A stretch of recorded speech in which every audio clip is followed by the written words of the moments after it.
The Late Night Alternative with Iain Lee on Talk Radio. We have ways of making you talk.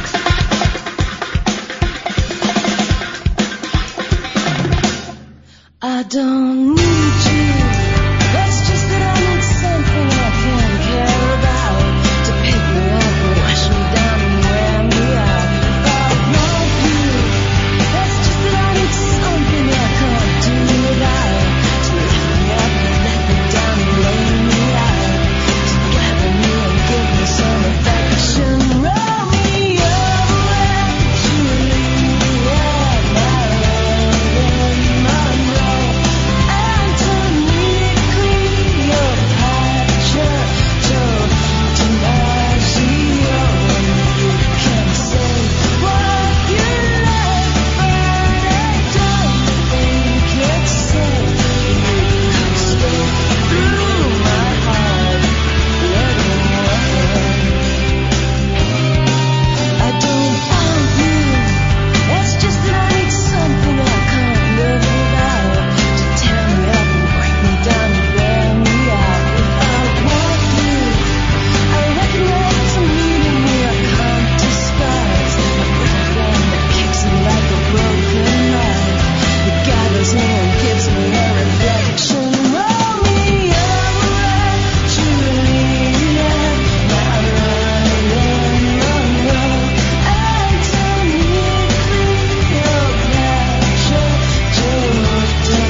The lady, Katherine, who presents Naked Attraction.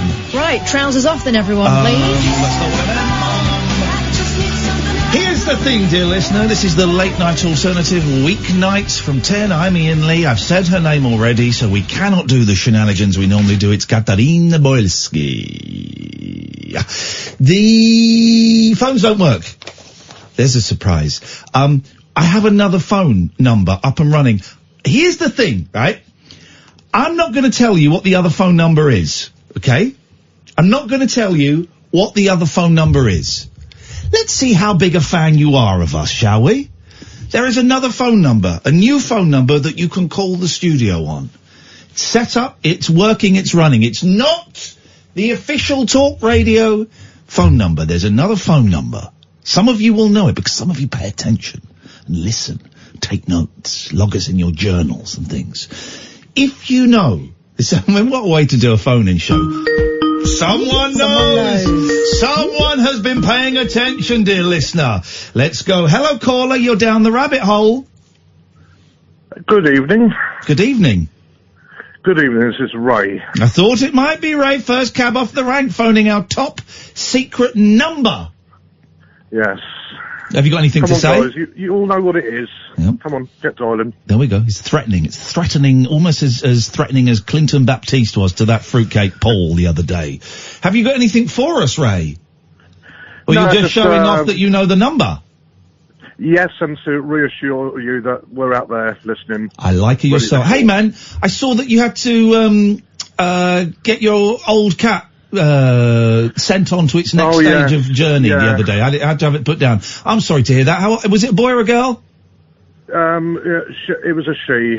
She was a ginger female, so very rare. And at 10 and a half, she lost half her body weight, and there was too much wrong. Yeah. Well, I'm sorry to that. 10 is no age for a cat. I'm sorry to hear that, man. And I saw Hannah's tweet the other day, and you know, as you know, I get it with my 3 girls. So really sorry, man. Yeah, and your Velvet, well, she's gone double that already. She's doubled, mate. I reckon she's 20 years, 6 months. I reckon we got another 10 years in her. The way she shouts at me. So. Ray, nice to talk to you, mate. Thanks a lot. Thank you. Bye-bye. There we go. We're just taking calls on a top secret number. Hello, caller. You're on Talk Radio. I'm just showing off I know the number. This is the way to do it, dear listener. This is how we make it fun. All right, the £25 million studio, the phone number don't work. Okay, I have another phone number. I'm not telling you what it is. How exclusive is that, Katherine? I'm not telling people what the number is. If you know it, you can go and find it out. It's out there. Go and find it out, and then you can phone us. I might tell you later on. There might have been a clue. There might have been a clue. I might have given you the answer. Go and, if you want to give us a call, you're very welcome. Otherwise, it's me and Kath chatting, and I'm more than happy to do that. There's a lot to talk about. I want to talk about Yetis. I want to talk about the vagina. Excuse me. I always get windy pops when I say vagina. The Vagina Museum. I want to talk about, which one of these things do I want to do first? Let's do the Twitter thing first. So I joined in the pylon on Laura Koonsberg yesterday. You know, there was this guy who's at hospital because his kid is very, very ill, and Boris Johnson turned up and he laid into Boris Johnson, and Boris Johnson looked absolutely mortified. I don't have a problem with anything that happened there, and I certainly don't care that the guy's a Labour activist. Couldn't care less. I think it's great that he held, whatever his position, whatever his background, I think it's great that he was able to hold the Prime Minister of this country to account. And I wish nothing but health to his little girl. I hope, I don't know what the medical situation is there, but I hope that she gets sorted. Yeah. Boris Johnson, in his tweet afterwards, said he didn't mind what happened. Yeah. He said that. And he that did it was lie his job.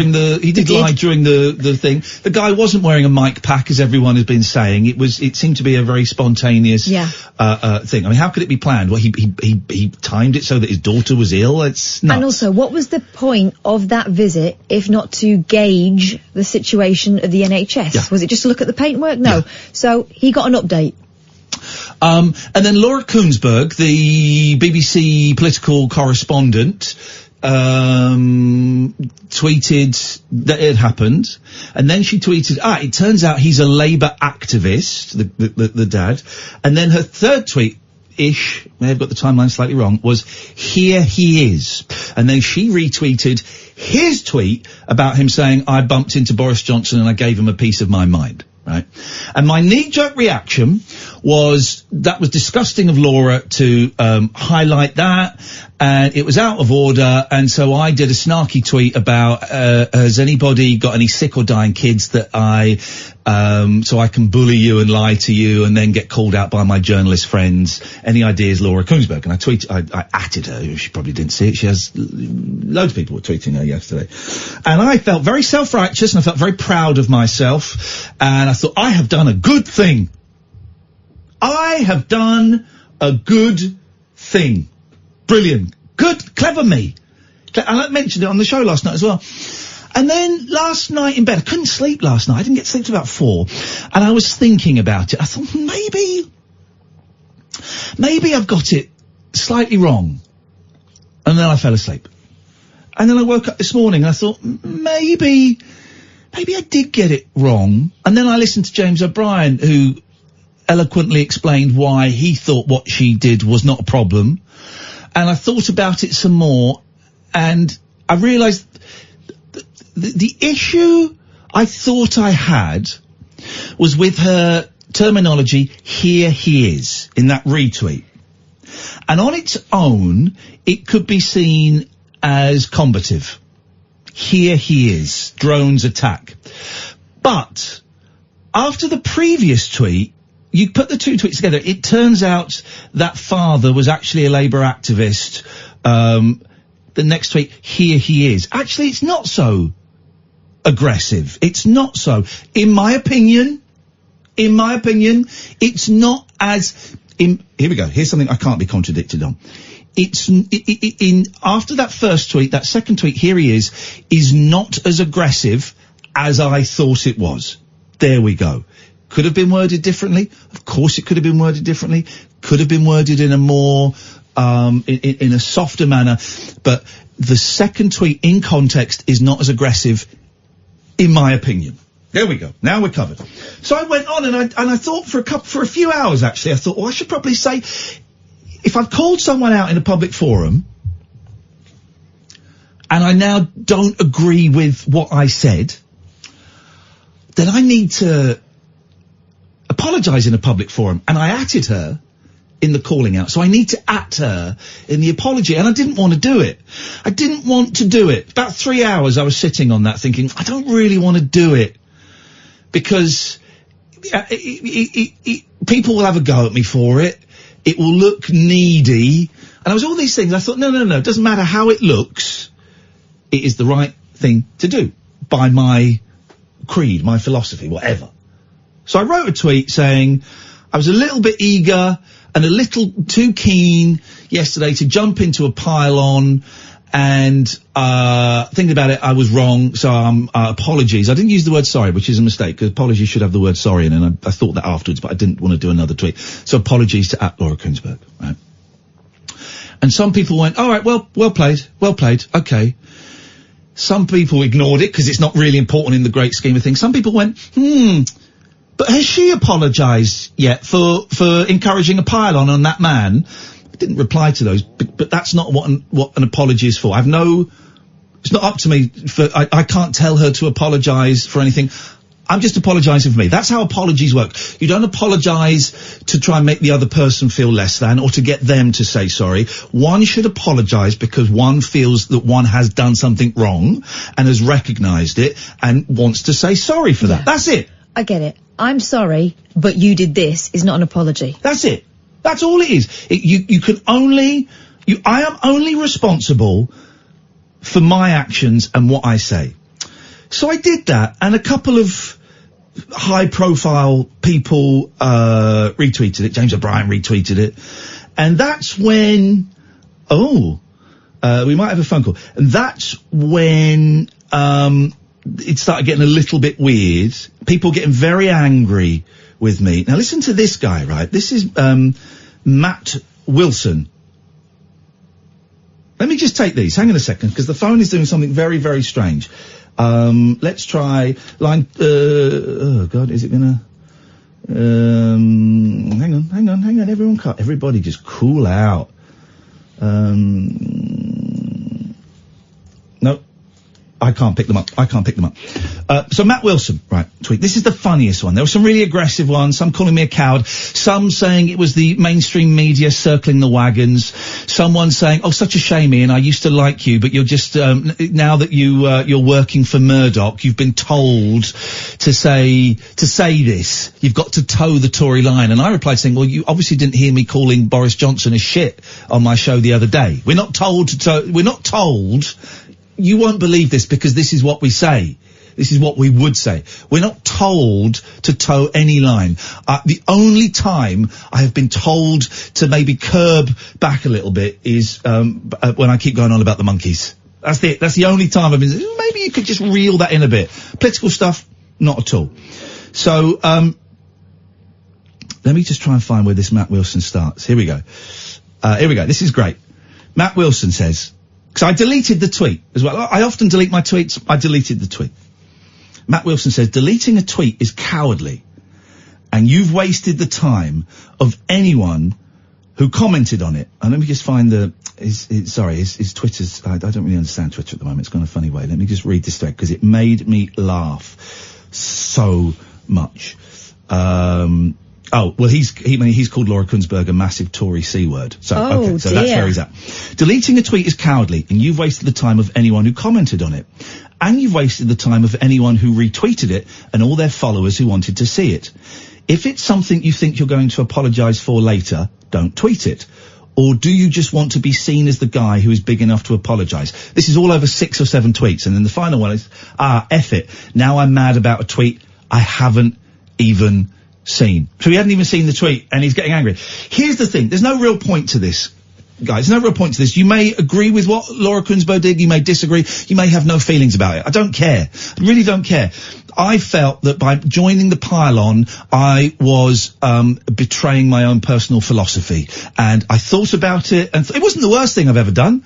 You know, but I thought about it. It made me uncomfortable, and I had to rectify it in some small way. That some small way was deleting the tweet and sending her an apology, and in the same forum that I sent the comment, attack, whatever you want to call it, right? And loads of people I'm fascinated by the people who seem scared, threatened, angry that someone could possibly change their mind. They can't believe that I would do it willingly. So I must have been told by Rupert Murdoch to do it. Same like, remember that, Christian Dion, the psychic, who got upset because I said he was a bullshit artist, which is probably a bit harsh. A little bit harsh. So I apologised to him. Oh, you've been told to apologise to me.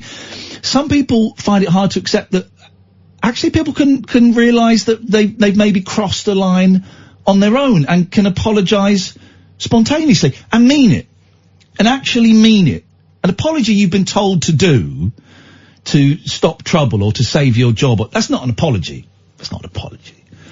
The apology to Christian Dion and the apology to Laura Kunzberg were genuine. They were completely off mine. Didn't even discuss that latter with you, Kath. I just did it, right? So people seem confused by that. But also, it's so rare for a radio host, someone in the public eye, anyone, to change their mind and to state that publicly, that when it happens, people think there has to be an ulterior motive, or they have to get angry about it. Are you getting angry? Are these people getting angry because they agreed with my initial thing and now I've betrayed them? Are they getting angry because I've shown that I can process information and my behaviour and think about it and regret that behaviour and try and turn it around? I don't know what scares people so much about that. Have you got any ideas, Yeah, Katherine? I do. Go on. Because people at the moment, some people on Twitter, Yeah. have handed over their accounts pretty much to a cause, right? And it's a really handy way of indulging in the sort of tribalism that you normally see at big sporting events, football, I'm thinking, for example, where it turns into, we beat you, you're rubbish, he's a C-bomb, you're a C, all that sort of stuff, from people who've never put a pair of trainers on apart from to go to the pub. It makes people feel important, it makes people feel powerful, and it usually is a sign that they are feeling powerless in other aspects of their life, I think. Because otherwise, why would you bother not even trying to change someone's mind, are you really? It's just attacking someone for attacking someone's sake. Someone you're never going to meet. You have no idea what they're going through in their life. You're just kicking out. Happy people don't do that. Happy people don't do that. And what did you do before politics? Here's the other thing. Politics, at its core, I really believe... I mean, there are some people who use it, you know, for a career and to make money for themselves, whatever. But for the most part, people who discuss politics or are interested in politics believe that they are supporting someone or something that is going to make life better. Yeah. This completely contradicts that. You know, how can you be a proud patriot when actually you're indulging in the sort of behaviour that is really dividing the country? Let me misquote someone, and you need to guess who said this. If we're not allowed to change our mind, then democracy doesn't work. Something along those lines. Who said that? Oh. It's a good one. It's a good one. Should I tell you? It was a... wasn't it like Cameron or someone? Someone like that. It was David Davis. Right. If you're not allowed to change your mind, then we don't, and democracy doesn't work. David Davis, the Brexit dude. I'm very suspicious of people who've had the same opinion on everything since they were about 15. Yeah. And there are some people out there who are showing definite signs of being frightened of being open to a different opinion. There's nothing weak about changing your mind. I think it shows a great strength. Listen, this is a really tiny thing, okay? It's a minute thing. She probably didn't read my tweet. Might have done. She probably didn't. The people that seem to be upset are the people that initially agreed with me, and a few people that initially disagreed with me, and they're now going, aha, aha. Yeah, and but that's fine as well. But it's all about their own stuff, right? It's nothing to do with you, right? Other people's behaviour is none of your business. Yes. So why are they bothered about yours? Because they are taking too much importance in being part of a groundswell of something, right? Because I think that shows insecurity. Yeah. I don't particularly care if you disagree with me, as long as you're not going to punch me for it. Yeah. Why does it matter? It's a funny Whatever happened to this country's tradition of going, oh well, whatever happened to that? Yeah. You have to hate someone all of a sudden because of one point that they might have made. Yeah. It's balls. It is balls, and I just found it fascinating. Really, really fascinating. The anger that I changed my mind. The apology today was about my behaviour. That's all it was. I wasn't saying I agreed with her. I wasn't saying well done for what you did. I wasn't saying any of that. All I said was my behaviour did not match the standards I'm trying to set for myself, and I apologise for that. That was it. Didn't any way condone or condemn her. Nothing. But don't you see that the people who may have been of that view that you gave yesterday, the ones that are kicking out, feel like it's a condemnation of them? Yeah. I mean, how insecure would you have to be for that to be the case? One person. Sonny says, can we just agree that Twitter is shite and move on? Yes, we can, Sonny, we can do that. He says on Twitter. He says on Twitter. No, I get it. I like Sonny's tweets. But also I think this is more than Twitter. I think this is more, than Twitter. I think this is kind of politics. I think this is a lot of life. And I guess what I am trying to say now, and what I've been trying to say for the last few weeks is, life isn't binary. In the old days, back in the day, you could have a strong disagreement with someone politically, and then you could go out for a drink with them afterwards, or you could have it over a drink, or you could go and have sex with them, or you could go, you never spoke to them again. But now you could take the mickey out of them. You could take the mickey out of them. Now you can't. Now you have a strong disagreement with someone about politics, and then you are at war. It doesn't have to be like that. It's not binary. This is the only way I think we're going to get through this Brexit thing, is if we all realise that it's okay to disagree with people. It's okay to disagree with people. Also, shouting at someone never changed anyone's mind. Anyway, I can't give you the phone number because the phone doesn't work. They went mental then for a second, but they're not working. There is a secret phone number for this show, and I saw about 5 or 6 people just called in, and I didn't take their calls. So when we come back from the break, if you know the secret phone number that I'm not going to give out, the studio phone doesn't work, try it. You won't get through. I'm not giving out the secret phone number just yet, maybe later. If you're a hardcore fan and you know it, you're welcome to give us a call. This is the Late Night Alternative. Going to be a weird one tonight, I suspect. They're normally the best. Katherine Boyle, Iain Lee, every weeknight from 10 on Talk Radio. Moonlit musings from mums, madams, and meat packers. Oh, never mind, I must have misheard. The Late Night Alternative with Iain Lee. The station's brilliant. On Talk Radio. I was about to, my default setting is to give out the phone number when we come back from the break, but the phones here aren't working. You can try them, right? But they weren't working for the last hour or so of James's show. They're certainly not working now, right? But I have a top secret phone number connected to my laptop, which if you are a regular listener to the show, if you are a fan of mine and Catherine's niche side projects, give that number a call. I've missed 7 calls, and I apologise. It's because we were having a little roll there. But so if I see it, here we go. Here comes a call. Let's see. Hello, caller. You're on Talk Radio. Today I went to watch Bharat film with zero expectations, I didn't have much expectations because last year, Race 3, Salman Khan was the hero. This film also, Salman Khan is the hero. Okay, that's a great accent. Are we saying Indian? Is that, it felt a little bit heavier than Indian, didn't it? It felt a little bit. It's a great accent. Superb accent. I can just, call someone back here because I missed it. Let's give this person a call. I just missed this call. Let's try this. Oh, yeah. That just misses that semi-beat. I love it. What's that ringtone, I wonder? Hello? Hello, caller. You're on Talk Radio. Hello, yeah. Convict number 216, just phoning in to add it to the register. Beautiful, thank you very much. Goodbye. I love the register. Hello, caller. You're on Talk Radio using the top secret number. Hey guys, how's it going? That was an evil. That was a really evil laugh at the start of that. Hey man, how you doing? Yeah, not bad. You? I'm very, very well. May I ask who this is? You don't have to tell me. I'll keep it nameless. It's a secret line. Perfect. I love it. What can we do for you? Since yesterday's visit of I forget his name, the psychic.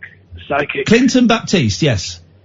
Yes, the guy with the many angles and many universe. It's all gone a bit spooky, and I feel like probably continue that trend if you run out of ideas. Well, so what if you run out of ideas? Mate, we never have any ideas. I'm not implying anything. We run out of ideas at 5 minutes to 10. Well, go on. So what, are you saying that spooky stuff has happened to you since we had Clinton Baptiste in the studio?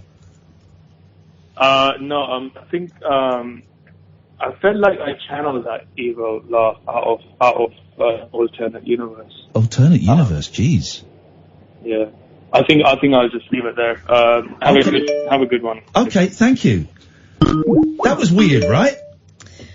A bit, yeah. Pointless? Yeah. Worthwhile. Waste of our time? No. Okay. Never. Okay. I say never. Who's next? I love this because they've got no names, no idea who these people are. Hello, caller, you're on Talk Radio. Hello, my name's Dave and I'm down the rabbit hole. Yay! That's it!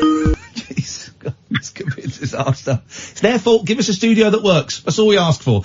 Hello, caller, you're on Talk Radio. Hello, Ian. It's Tracy and Andy. Tracy and Andy, couple of swingers. They put the phone down. Yeah, busy, innit? They may struggle to hear you, Katherine, because I mean, even when I've got a microphone, they seldom speak to me. I know, isn't it weird? Even when other presenters come in the studio, they ignore you sometimes. That's weird, isn't it? That's weird. I think I might be invisible. Huh? Tracy and Andy are too busy rutting away. There is a phone number. It's top secret. We're not giving it out. Do a little bit of digging, and you might find it. Lots to talk about. Slightly heavy start to the show. Let's get heavy again for just a few more minutes, and then we'll move on to the nonsense. So after last night's show, after the show, right, we leave the news core building and we walk out past London Bridge Station. We have to go down an escalator outside that is never on for some reason, is generally being repaired. And then we kind of, to get to where we park our cars, we have to walk past the bar of the Shard. So there's Decadence on one side, a lot of people with, short skirts and very smart suits and perfume and obviously a lot of money. Mm-hmm. And a lot of alcohol. A lot of alcohol. And quite often, not quite sure why short skirts imply a lot of money, but there's fun and they're in their going out gear. Thank you. That's what I was trying to say. And then quite often on the other side of the road, there will be 1, 2, maybe 3 homeless people, beggars, not quite sure which they are from time to time. And one of the things in London, and I guess a lot of the major cities, but in London, and I don't live in London now, but I did live in London for 20 odd years, is you get used to the juxtaposition of immense wealth with immense poverty. You get used to it. Unfortunately, you see the two literally side by side a lot. And I'm always, if a beggar or a homeless person speaks to me, I always I nearly always speak to them. I'm like the Queen, I very rarely am I carrying cash, and I tend to go, I haven't got any money, mate, sorry, I hope you're doing alright. If it looks like they're in a little bit of trouble and I've got a few minutes, I might even have a chat with them. Sometimes they recognise me, so I have a little chat with them. And that's all cool, right? I'm not saying that so you think I'm a great guy, but that's where I am. And last night, Katherine and I were walking to our cars when a homeless guy asked us for money, and I said, I haven't got any change on me, sorry man, have a good night. And we walked past. As we walked past, we both went, oh my God, he was a baby. He was really young. He was a baby. It was, Let me paint a picture for you. Very gaunt, tall. Yeah.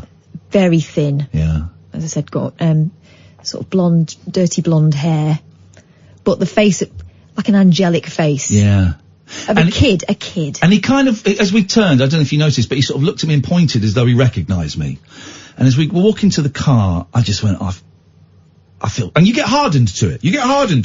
But we had a conversation about him, if you remember. I said, I feel terrible about that. I feel terrible walking past him like that. He was a baby. 21, I found out. So we got to the cars and we said goodnight, and then as we had to drive past him, and we drove past him, and as we'd walked to the car, I'd actually found a £5 in my pocket that I didn't know was there, genuinely didn't know was there. And I felt terrible. So we drove past him, and we got maybe 100 yards past him, and I pulled over and I got out and I said to Kath, I have to go and say something to him. I can't with a clear conscience just leave him. So I went up and spoke to him, and I gave him the £5. Good, that's going to do. And he was a really nice lad. He's called Tom, and he's 21. And I mean, we chatted for 3 minutes. You know, we didn't set the world to rights. I didn't, try and sell him anything, I just wanted to show him that I was a human being and he's a human being, and I recognised that very simple connection. That's it. Wasn't offering him advice or doing an NA thing. I don't think he was on drugs. I wasn't doing any of that. I just wanted to say to him, without using those words, I recognise you as an equal. Despite how we both look, yeah. I recognise you as a human being, and that's all I am. And we had a really nice chat, and, we didn't solve anything, and as we left, I said, are you alright? He said, yeah, I'm alright. I said, are you safe? He went, yeah, I should be. I went, alright man, well, my name's Iain, and we shook hands, and I said, if you see us again, come and say hello, Yeah. And then there was that awkward bit, I got in my car and drove past him and beeped him and waved, and then I got stopped at a traffic light, and he came up parallel with the car, and I wound the window down and said, dude, we got to stop meeting like this. He said, yeah, I know, stop following me. That weird thing when you say goodbye to someone. But I don't know what I'm trying to say. I just had to share that we both, Katherine and I, both were moved and saw the humanity in beggars. One does get desensitized to seeing homeless people there, but you said afterwards he looked like my youngest. Yeah. Looked like my youngest. He was a kid. I know it turned out he was 21. He could have passed for 17, 16. Yeah. Oh, he looked 16 to me. He looked 16, but he said he was 21. I have no reason to doubt it. He was a tall lad, but he did look like a baby. And he was, he was very dirty. He'd obviously been homeless for a while. And you just think, man, what? And it's none of my business. I certainly didn't ask. Maybe if I met him again, I would ask him. You think, what? How has a beautiful 21-year-old, and by beautiful I mean, beautiful soul, how has a beautiful 21-year-old lad ended up there? Yeah. What normally happens as I'm walking back is I feel a bit threatened sometimes. Mm-hmm. If it's an older man and someone taller than me, and just physically, even though I kind of know that nothing's going to happen to me because there's usually loads of people about, there is an element of threat there, whether real or imagined. But with him there wasn't, and that was the thing that made him stand out to me. I saw a kid, and he did look like your youngest. That's the other thing. He was heartbroken, and I had a little cry on the way home. Just for him, not for him, for my boys, for your girls, for the fact that someone could end up in a situation. It's lost kids. That's what we were thinking about. Yeah. Anyway, again, hello, line 1. You're on Talk Radio. Good evening, it's Naomi from Bradford. Hey, Naomi knows the number. Naomi knows the number. Katherine, can you say something to Naomi? I want to see if she can hear you from where you are. Naomi, can you hear me? I can hear you. Okay, all right, we're in. I don't know why I spoke really quietly then. Do I come over quiet? Can you just about hear me? You or don't can you hear know. me fine? Right. She's quite gobby, Catherine, isn't she, Naomi? Oh God, so gobby. It's fine, it's the Northerners. It's the Northerners, aye. We're all up for the crack, aye. Hey, we're up for the crack. Hey, who wants to go down on me? Hey, we're up for it. Isn't that what they say? No. Okay. I mean, some do. Okay, all right. Naomi, you're probably calling us from bed, I guess, as you often do. As usual. Why, can I ask you a personal question? Why not? Did you get a new tattoo recently? This wasn't the question. The last time we spoke, did you say you were getting a new tattoo? I've had 1, 2, 3, 4, 5 since last book. What? Yeah. Well, what have you had? What have you had? I've had a little whale on my finger. A rail? A whale. A whale? A flamingo on my ear. Oh, so it's like a zoo. Another on the other ear, Minnie Mouse.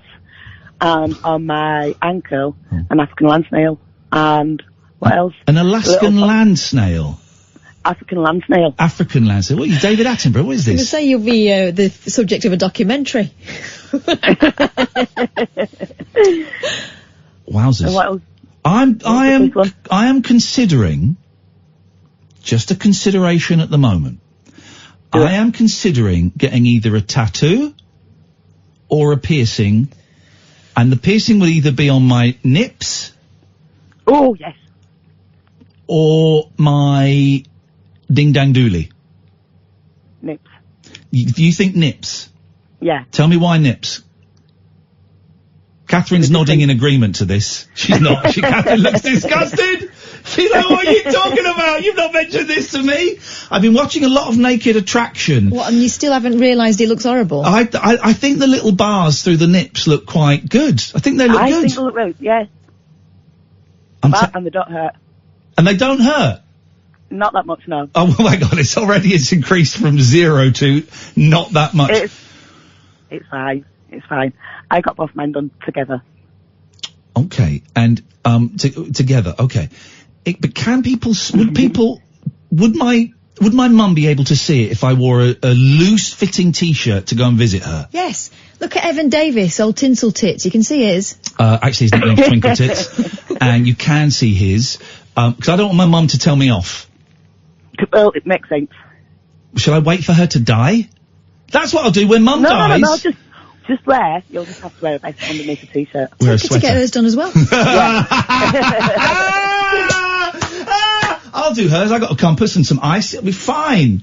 You'll be right. You'll be the guy. I'm tempted to do it. Catherine is sat back with her arms folded, her tongue in between her lower teeth and her lip, and she's shaking her head violently. Catherine, I'm guessing this is a no from you. May I ask why, please? Your tits, do what you want, but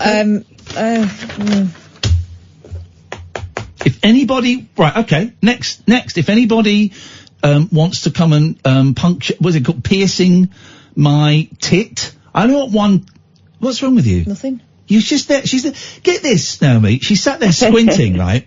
Squinting, just shaking her head, going, no. I honestly think you should get your tattoo and your piercing. I want to get a tattoo of a dragon up my back and its tail goes up my arsehole.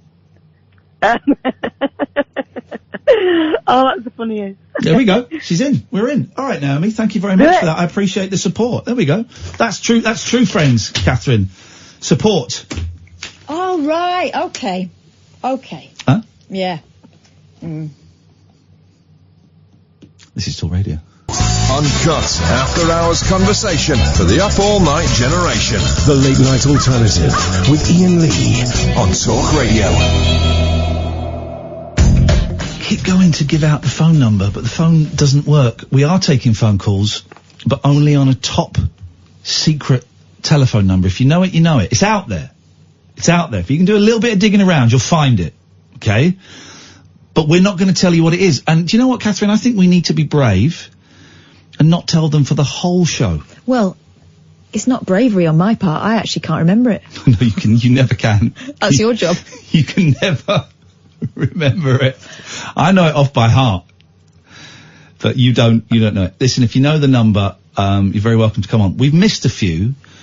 Oh no, here comes one now. So we might call some of the ones we've missed back. If I've not answered it, you're very welcome to call back in. Hello, caller, you're on Talk Radio. Hello.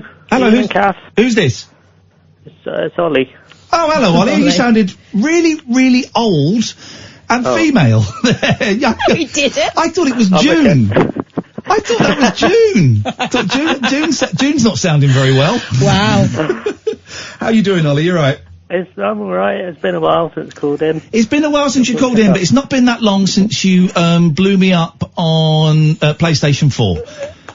Well, that was your fault. You walked into the explosion. I apparently walked into where he was just lobbing grenades willy-nilly, so I died. And then in the next game, I killed him. Fair. And then in the next game, where we should have been equals, quits, he then just shot me. No, it wasn't fair when you killed me. It was only fair when I killed you back. Because the first kill was accidental. So yeah, my first kill was accidental. I was just accidentally firing bullets at you. Oh, then I apologise. I'm sorry. No, okay. Just it was you knew I had limited.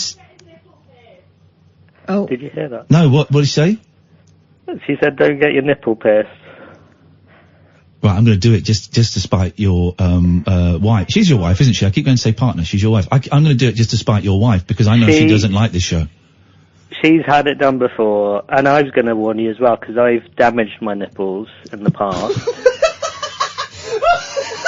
On purpose, or Ollie, you are so full of surprises. You're such a mild-mannered, really nice guy, and I genuinely, I love playing with you and Roger, and now Amy's been joining us on the PlayStation 4. I had so much fun those last couple of sessions. But you really, really surprised me. How did you damage your nipples? I was going to London to see David Blaine. Do you remember when he was in the box? Yes, I do remember when he was in the box, yes. Did he zap them with his mind powers? Well, I got off on the wrong station, so we had to walk all the way. You got him trapped in the door. Where was it? London Tower Bridge or something, wasn't it? And I was wearing this really, pattern shirt. It was really had really big dents in it or whatever. I don't know how to explain it. It was like stripes, but really denty. Oh, and ribbed. it was like, sorry. Ribbed. It was like, was it ribbed? It's really quiet. I can't really hear you. It was like a cheese grater on my nipples. And it was. Oh, he got jogger's nipple. What do you mean, like those like a body stocking? No, it wasn't. No, it wasn't like that. It was just a style of shirt back then. Okay. Was it ribbed? Yeah, it was like, yeah. Thank you. Yeah. Oh, you have to shout, Katherine, because they can't hear you from there. Yeah, sorry. I'm going to be like Gran on the extension. Ask him if it was ribbed! Get lost, Gran, I'm talking to him. Was it ribbed? Okay. Okay, so you went to see David Blaine and you were wearing a ribbed shirt. Yeah, and it was like a cheese grater, and it scarred my nipples a bit, and for days it felt like my nipples were expanding and contracting, like the size of my chest. Wow. Like I had huge nipples, and it just hurt. It hurt for months. It was bad. This is the best call I've had in a long time. So tomorrow's podcast, Ollie's nipples. There we go. Are your nipples fine now, Ollie? That's what everyone wants to know. They're just recovering after 10 years. No, he was in the box. He was in the box 16 years ago, I think. Yeah. 16 years ago. It took about 10 years to fully recover. Do you remember, did you hear what Paul McCartney said about David Blaine in the box? Oh, what's that? It was just great. Paul McCartney, drunk. This is a true story. Paul McCartney drunk one night, with a couple of mates, went out to see David Blaine, and there was some press there, and the press, I think it was around the time he was splitting up with Heather Mills, and some press said, Paul, can we get a couple of pictures of you? And McCartney apparently said, no, why don't you F off, I've just come to see the C in the box. It's a great. I've just come to look at the C in the box. But I think his nipples were okay. I just remember people throwing food at him, and him getting very upset. It was rubbish, wasn't it? Because there was no trick. He got fed through a tube. And it wasn't a magic trick. It was it was a shit trick. But then there was the next trick he did. Was I think in New York, where he was on top of a pole for like a month or something. And then the live finale, I think it went wrong. The live finale, I think he was supposed to get catapulted up in the air and disappear. But he didn't. And it just ended with him stood on this pole or something. It was really weird. I liked it when he used to go up and down the street and he'd tap someone on the nose and then their card would be in a shop window. Go back to doing that. I learned how to float like him because it was all camera tricks and all you had to do was get somebody in the right position and go on. I learned how to do the floating. The floating's easy. You're right. It's having someone in the right position and then putting your feet at the right angle and then just standing on your toes. But what they did in the first couple of David Blaine specials is they did camera tricks. So they'd film him doing that and people going, "Oh my God, look, you're off the ground by half an inch." And then they'd go back the next day and film him and crane him up so he was like a foot off the ground. That's outrageous. Anyone can do that. What's the point? What is the point of that? Can I just say as well, if that happened to my nipples, can you imagine what would happen to your ding-dong if you got that pierced and damaged? No, but I'm not going to wear a ribbed pants. But you're going to do worse. You're going to stab it. You're going to stab it? Don't do it. But, so your wife, she's had her nipples pierced? Yeah, Sarah, what happened? Why didn't you like it? Very painful. Catches. Oh yeah. Can you imagine it catching on stuff? Like a door handle or something. Sarah, why didn't you like having your nipples pierced? It's very painful, and then it's very painful. And then it catches. And then it oh yeah. Like it catches. You two are the best couple. Hey. Your nipples are never the same again when you take it out. Can she do that thing though? On your birthday, can she put a birthday candle in there? Can she put I don't think the hole's still there. Is the hole still there? How do you not know? That's your wife's nipple. They don't look that close.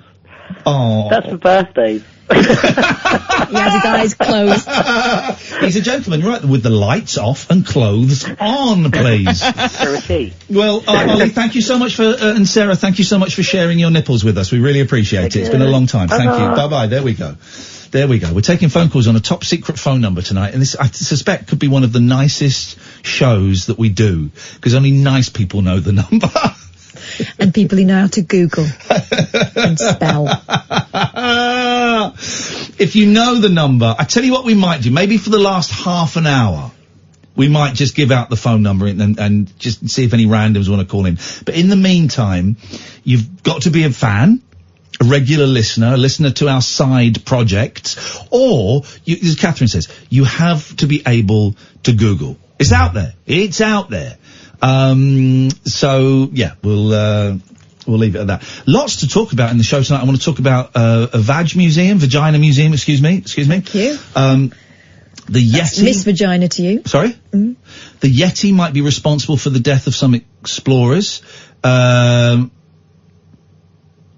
Yet again, we've got another story about the abominable snowman. Amy? Or woman. You like that?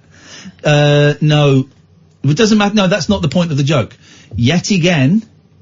Yeah. Hi, my name's Yet again, and I'm going to read your mind. Yet again, we have another story about Sasquatch. Oh, that's not the same thing. It kind of is, mate, and you're just being a dick. Sasquatch is more of a bushman, isn't he? Rather than a snowman. I don't know about their proclivities, but and there's other stuff to talk about as well. You know, we'll kind of stagger through it. These shows, when technical things aren't working, which is pretty much every show these days, I think are often the most fun. Let's just take a quick call before we go to the news. Hello, caller. You're on Talk Radio. Just imagine if the cat caught your nipple or your winky. Thank you very much indeed. Okay, I imagine that every day, and that's partly why I want to do it. My cat has chewed my nipple before. With some encouragement, if I remember rightly. Well, I didn't spurn her. He put some little mouse ears over it and tricked her.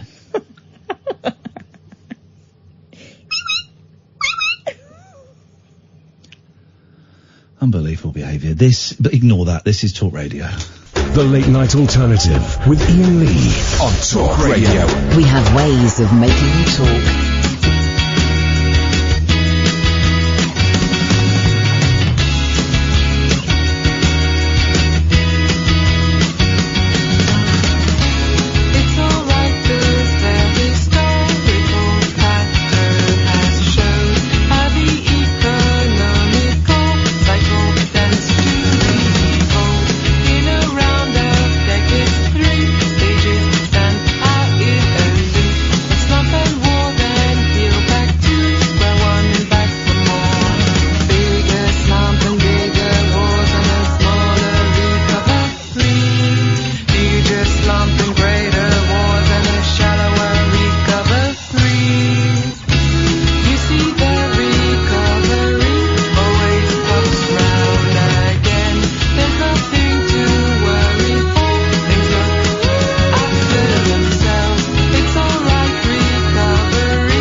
The top secret number, dial it now, guys. Thank you, Katherine Boyle. This is the Late Night Alternative. Iain Lee, Katherine Boyle, weeknights from 10. Listen on DAB, download the app. Ooh, someone's calling on the top secret phone number. Hello, caller, you're live on Talk Radio. Hi there, number 31, June calling in. Hello, June, my love! Hi there. I want to thank you, my love, for being so kind to my grandson last night. Oh, Dylan! We love Dylan. Oh, Dylan was so pleased. Well, here's the thing, June. I am so relieved. I'm so relieved to discover that there is at least one sensible person in your family. So that is great. That's great news for us. We were concerned. Right. No, he's fine today. He's absolutely over the moon. Good. He's a good lad. We like him. You spoke to him. Pleasure. Yeah, and can you pass a message for Katherine? Well, she's sat please? right. She's literally there. Oh, she can hear. Oh, hi, Kath. Hello. Oh, I can just hear her. She's yeah. I did my homework about the film, about Henry VIII's Six Wives. Oh, yes. The musical, and there isn't a film of this particular musical. No, it was. There are lots of films about the I wives. can't hear you because the microphone's over here. musical. You got to, hang on, you got to shout because the microphone's on the laptop. Yeah, but okay, for June's benefit, I have to shout, but for everyone else, it's going to get on the nerves. Well, then isn't it? don't say anything. Then don't get mardy just I'm because not- she I'm can't not- hear you. The I'm not- microphone's on my laptop. I'm actually not getting mardy. What I'm saying is, June. Later on that night, we worked out that I was thinking of completely the wrong film. Hang on a minute. Let's work this out. If I put Right. this computer here. Just shut up, June. If I put this here. Right. Is that any better? Can you hear Katherine now? Yes, that's better. Right. But can you hear me? Oh shit. Can you hear me? I can hear you. Beautiful. Okay, we're balancing a computer on a monitor. That's how we roll here. Oh, well done. Thank you very much. Anything else, June? No, that's it. Tutty bye. Tutty bye. The phones aren't working. So we're doing the show on a top secret phone number. This has to be, Katherine, the only phone-in show in the world that's ever done this. I can't think of anybody that would be stupid enough, arrogant enough to do a phone-in show and not give out the phone number. See, here's the thing. We've been playing the long game for about, 3 years? Feels like 20. Yeah. I had to help. I got a sofa bed delivered today, and I had to help the 2 minutes. So I ordered it, and it was planned to come today, and it's 2 men that deliver it, and they deliver it and they unpack it, but they don't take the packaging away. You've got to do it, but the 2 men deliver it, right? And then I got a phone call about an hour before they came saying, got a problem with the delivery. One of the delivery men has injured himself. He's hurt his foot quite badly. Is there anyone there that could help? And I said, did he drop a sofa on his foot? And she went, yes, he has. I said, all right, I'll help. So then they came, right, and it's just this one guy, and he was absolutely knackered, like sweating, heavy breathing. And I said, oh, that's a shame. How's it been going? He said, oh, jeez. The last one, I had to take it. Luckily, her husband was there. We had to go 3 flights of stairs up. And then, right, the injury had happened a couple of hours before. He said, you're the last one.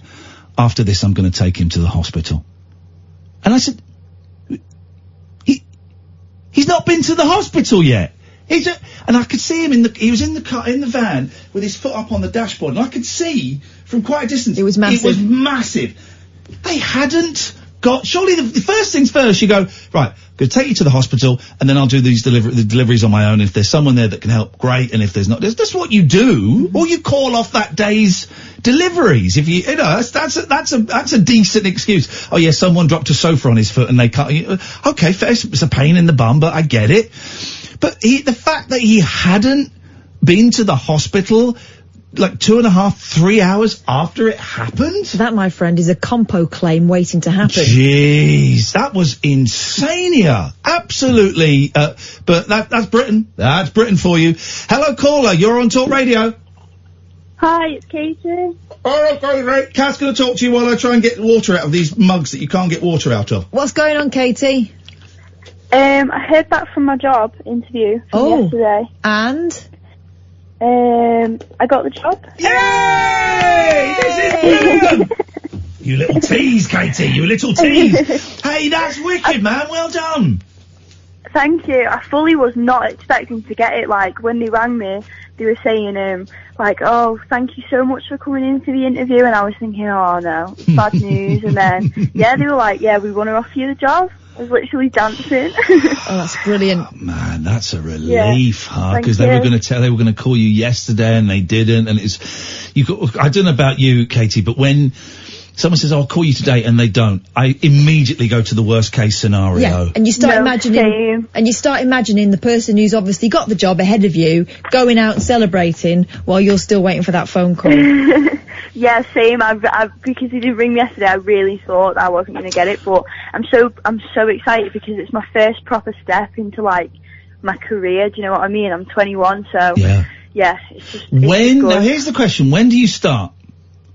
I don't know. I'm waiting on emails for like training dates. Because the best thing about any new job, whether it's doing the radio or doing whatever it is you're doing, the best thing is when they say, you've got the job, you start in a month. Because then, what you don't want is, you got the job, can you start tomorrow or Monday? You think, oh geez. No. You say you're going to start in a month. You think, alright, well money's a little bit tight, but in 2 months I'm going to get paid, in a month I'm going to be earning party time! That's the best thing ever.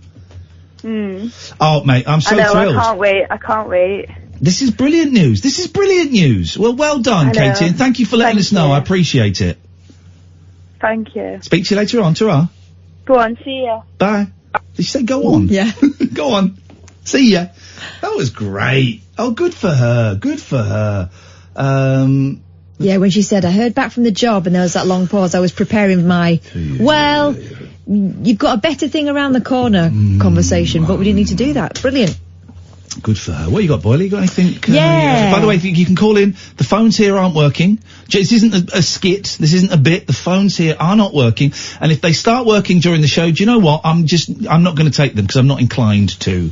But we have a top secret phone number that you can call us on. If you know the number, if you can work out the number, then give us a call, and we're getting some really nice calls as a result of that. So I'm not giving it out. Might do it in an hour and a quarter or so, just for the last part of the show. But at the moment, it's a top secret phone number. If you know it, call it. As soon as I see your number come up, if I'm not talking to anyone else, I will put you straight through. Katherine. A former gay conversion therapist. Oh, yes. Is now in a fight to stop the practice after announcing he's gay. Dun dun dun dun. I did not see that one coming. John Smid helped run Love in Action for 22 years. Love in Action. It's one of the largest Christian gay conversion organisations in America. I love it. I love it because these are scumbags. Basically, these are scumbags, and they create nothing but division, self-loathing, and problems. But this is great. Go on. Now, John, former director of the Tennessee group, has revealed he had to suppress his own gay feelings as part of his work. No. He described how members of the conversion group worked off the theory that gay people or members of the LGBTQ community were broken and needed to be fixed. Speaking to 9 News, he said, as Christian leaders, we believe we have the authority of the Bible. It's Dolly Parton, is it? He's from Tennessee. I'm doing my best. We did not admit, no, she talks about like that. We did not admit or come to grips with how deeply harmful it is when you start working with someone's psyche. I had to suppress my gay feelings. John said he's now ashamed of the damage he caused hundreds of young people and is determined to expose the conversion therapy and long-term psychological damage it causes. He's currently in contact with hundreds of former victims of Love in Action. Remember when we were at 3 Counties, local BBC radio station we worked at, and there was something like that happening, I think in Milton Keynes. They were having a big, we'll sort you out, gays, but not like that. And we had, I think it was the guy that was running it, or certainly someone who did that, who did gay conversion therapy. And he'd done it. He'd had it done to him.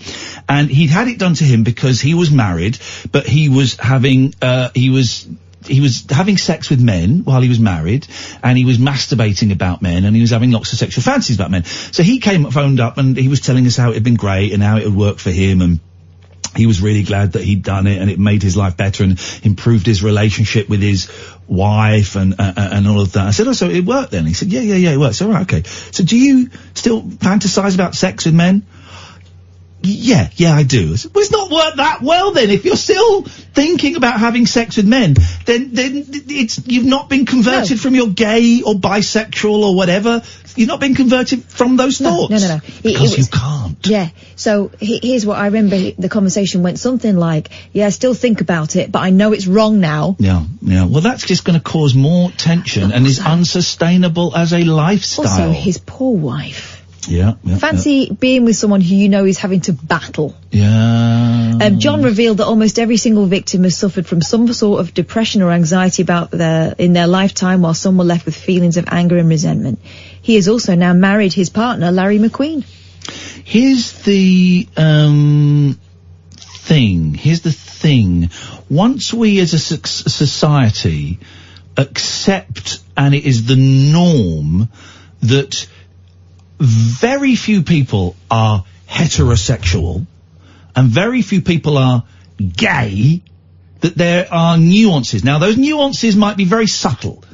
You might be 98% straight and 2% gay. I don't even know what that means, but they might be very subtle. Or they might be, I love dicks and I love fannies. They might be, they might be as broad as once we accept that this binary system is actually not, because it's so confusing. I mean, I've come out as being bi, and I'm like, I would say 65% straight, 70% straight, if you're going to quantify it. I've never had an emotional relationship with a man, and I don't want to, but, I lived with that shame and that guilt that these gay conversion therapies are designed to get rid of by, suppressing these. You can't suppress your sexual desires. It's impossible. They're there. They're completely part of you.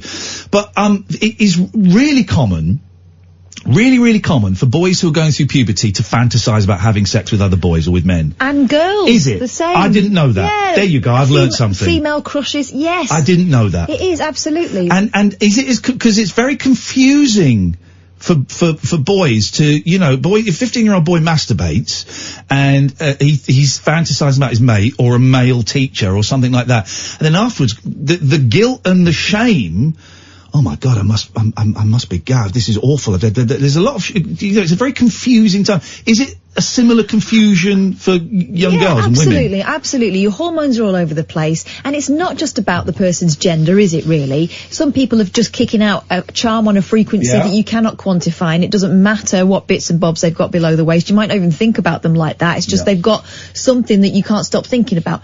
The crushes, they happen. And some people find that it doesn't stop happening. I think that it is really dangerous to drill into a person. Sorry? To drill into a person that they are somehow weird, or, that anything is weird. Anything that's going on in your head is weird, because telling someone that is not going to stop it happening. And this is why I'm treading carefully.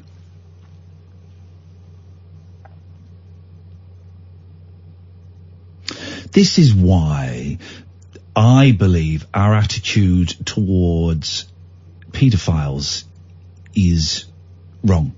Not saying, everybody calm down. Certainly not comparing paedophiles with gays. I'm not doing that. I'm also not saying paedophilia is acceptable. Not doing that. But it is, for many paedophiles, it is their sexual preference. It's their sexual preference. Of course it should be illegal. Of course it should be criminal. But just saying, don't do it. Okay, they might not do it for 3 months, a year. But you say to a straight guy, right, don't look at women sexually, and don't masturbate about women, don't have sex with women, and don't look at straight porn. At some point they're gonna crumble. Most people will probably crumble. And I don't know what point I'm trying to make, and already I'm thinking, I've probably got myself in trouble with doing this. But, yes, people that rape children and people that have, images of child rape, what some people call child pornography, of course they should be punished. Of course they should be, perhaps withheld from various parts of society. But, just chucking them in prison, just giving them a suspended sentence, just saying you're not allowed within 500 yards of a school, that ain't going to work, because you can't suppress that stuff. You can suppress it, but only for a certain amount of time. And then at some point it's going to burst forth in some way or another. I see what you mean. Look, no one would choose that life. No one would choose that life. Mm. And I think that condemning them as evil doesn't tackle the point, doesn't give us any hope of tackling a problem. I get what you mean. Telling someone stop thinking about that is not going to stop someone thinking about that. I'm not saying we should, hey, let's have 1 day a month when they're allowed. I'm not saying any of that.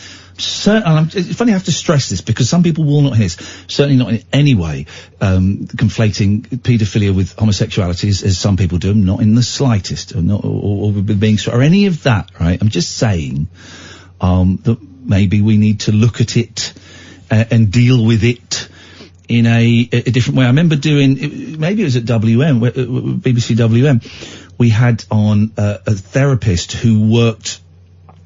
It was Ray Wire, wasn't it? I don't remember who it was. I think I might have spoken to a couple of them who worked at a treatment centre that worked with paedophiles, and his job was to try and educate paedophiles, people who are sexually attracted to adults who are sexually attracted to children. His job was to educate them and try and put in things that would stop them looking at images of child rape and raping children, right? That was his job. He wasn't in any way condoning what they did, au contraire. But people phoning up going, that guy is disgusting, he's as bad as them, and no. He's trying a different way of stopping children being raped. I remember this, and I think it was Ray Wire Associates who were based in Milton Keynes, and there were a few times that came onto, there was a facility in that area which was quite regularly the focus of kind of, generally one or two people protest, but whenever they tried to do something with that facility, there would be condemnation, people saying that, you know, that it shouldn't happen. The majority of the people that were being treated there would go in there voluntarily. They were also working with people who were about to be released back into the community. Yeah. So here's the deal. The system is that these people could be wandering free and going completely under the radar, but they're going somewhere because they see that they need help. Yeah. And yet people were trying to take that away. Forcing it underground is not going to stop it. No. It's a weird one. I saw a Louis Theroux documentary last year, and it was about people the who town of pedos. Yeah, yeah. You know, people. You can talk to people on local radio station phone-ins and they'll say, "Put them all on an island together." Well, they'd love it. Well, they wouldn't. They'd all be too old for each other. No, but they would still. I think they would still love it. Actually. Well. Anyway, so they had this town where they were under strict curfews, obviously no children around, all these different things. That's one solution, I guess. I ordered a Louis Theroux book. I think he's written an autobiography. Oh, has he? I think so. Well, I've got a book by Louis Theroux that was delivered to me today that I paid for, so I'm guessing I'll read it. I've got a lot of books to read at the moment. We'll take a break, then we'll take calls on our top secret number. This is the Late Night Alternative, Katherine and Iain, weeknights from 10 on Talk Radio. Closing time conversation for tax inspectors, taxi drivers and taxidermists. Great big talk for the wee small hours. You've been trolling me big time, mate. The Late Night Alternative with Iain Lee on Talk Radio. There is a phone number. I'm just not going to tell you what that phone number is because it's top secret. The phones here aren't working, as is often the case, unfortunately, at this £25 million studio. This is the longest they've been out. I mean, here's the thing. We're the only show, really, that is a pure phone-in show. James takes a few calls, Mike takes a few calls, that's it. And everyone else is just them wanging off with their mates. So it affects us a little bit more than perhaps some of the other shows. So we thought the best way to get around the phones not working in the studio is for me to hook up my computer, open Skype, and not tell you what the phone number is. And do you know what? I think it's working quite well. Are the phones working yet, Amy? They're not. Are they going to work tonight, do we think? They couldn't give me an estimate of when they would work, so I'm guessing no. They've gone to bed. Good. Well, even if they do work during the show, we ain't touching them. We're going to just accept calls on this top secret number. We'll give it out for the last half an hour of the show so that randoms can call in if they so want, if anyone is still listening. But until then, guys, let me just put this over here because I want to read something on here. It's all a little bit, who's the fella that does the inventions where it's not Hoffnung, the fella that does the, stuff where it's like a piano that's powered by water that, drives a bus. It's like a trombone coming out of the fella that does the drawings, Oh. No one can phone in and tell us. Hoffnung does kind of things. Like he draws machines? Yeah, he draws machines. Let's just, hang on. Hello, caller, you're on Talk Radio. Hello, hi, it's Elaine here. Hey, Elaine there, how are you doing?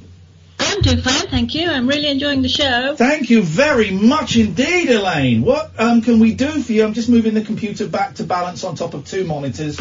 What could possibly go wrong? What can we do for you tonight, Elaine? A few weeks ago you had some sort of a competition, and I think the answer was the soup dragon. Do you remember? I don't remember.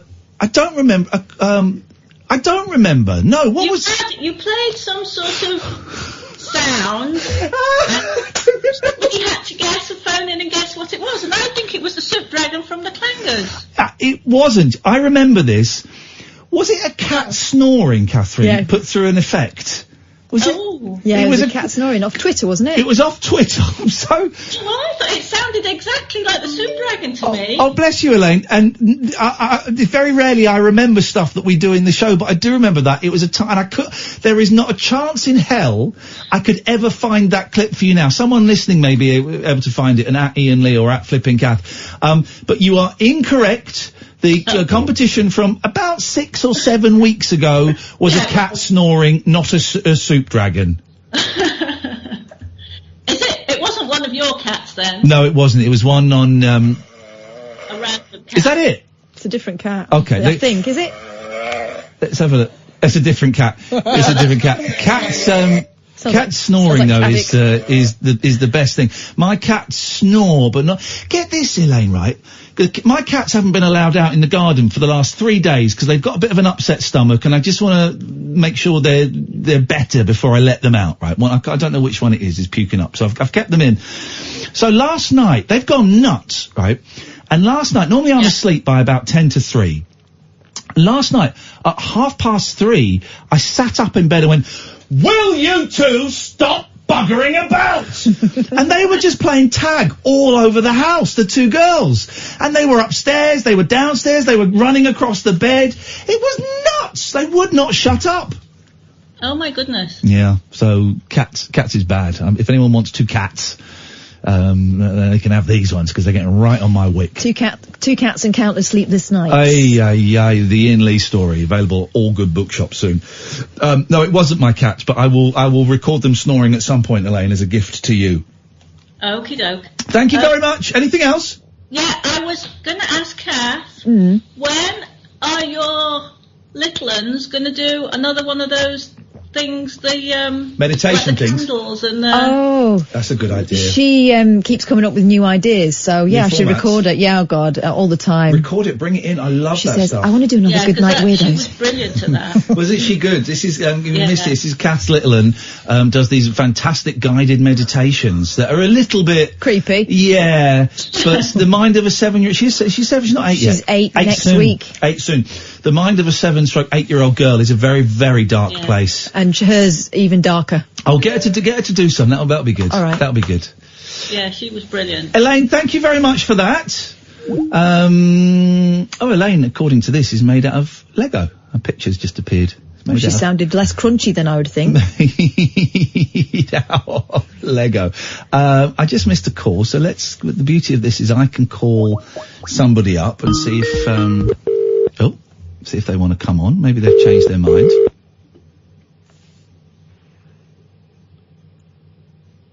Hello? Hello, you're on Talk Radio. They've gone, they've changed their mind. This is,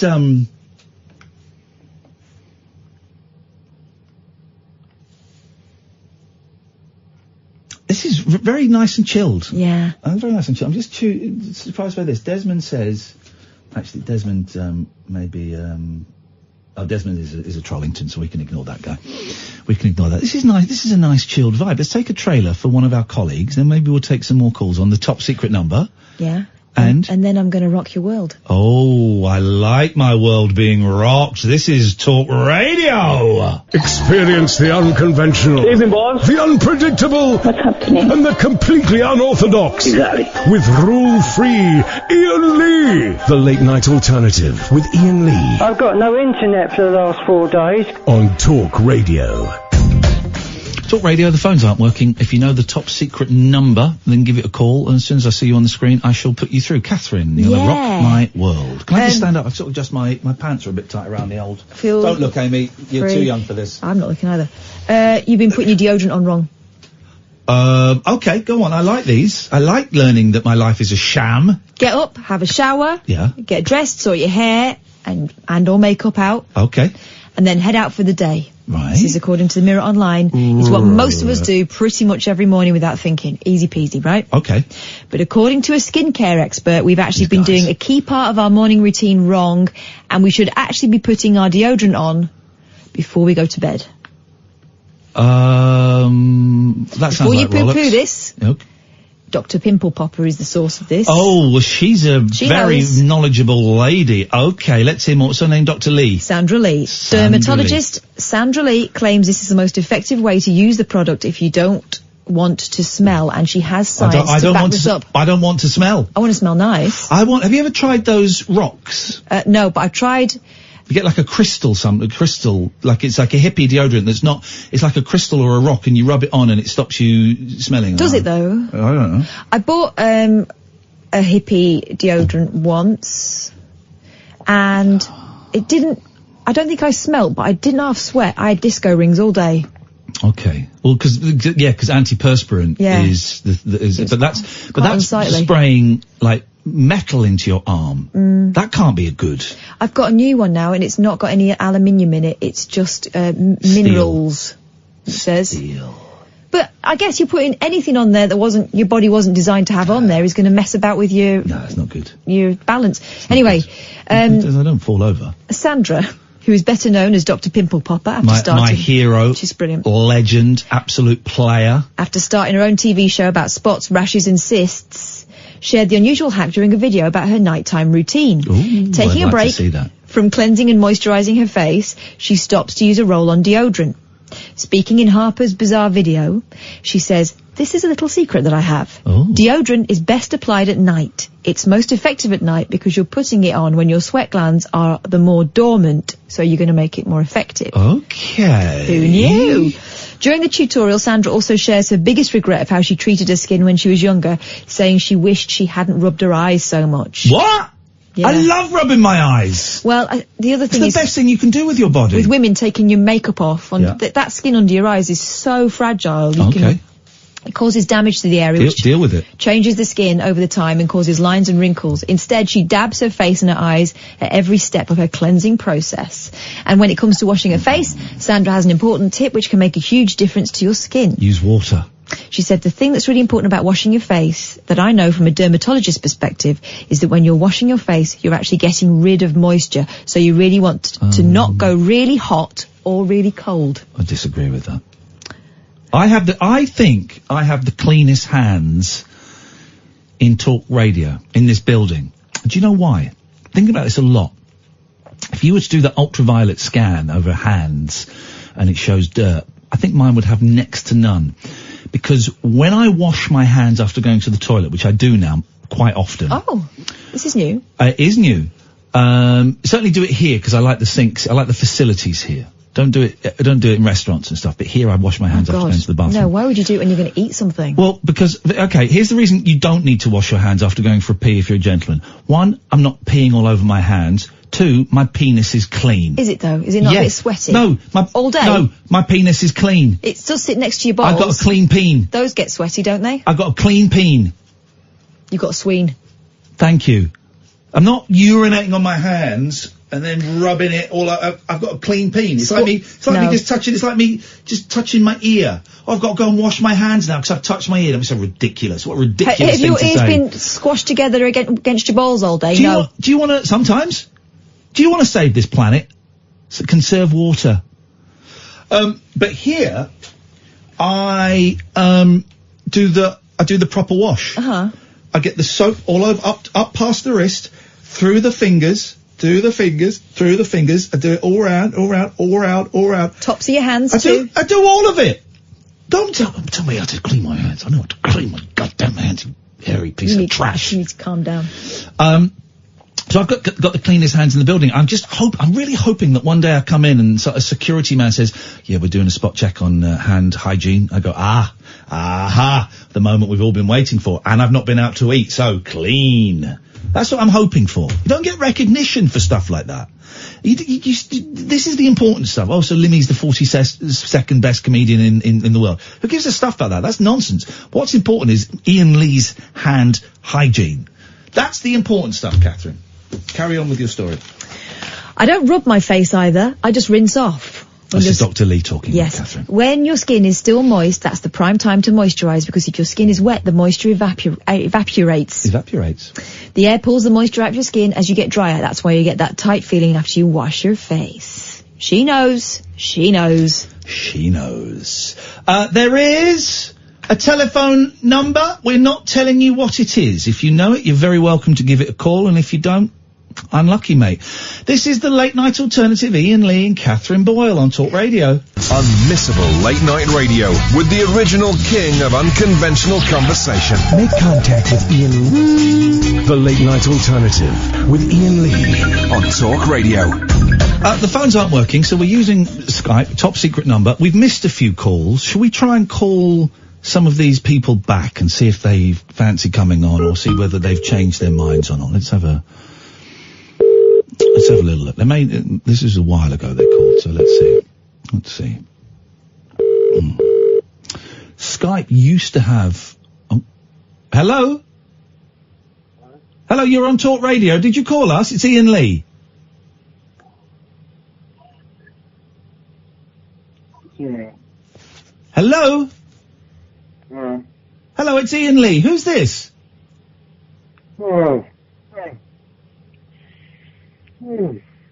Think you called us a little while ago. Oh. Yeah, sorry about that.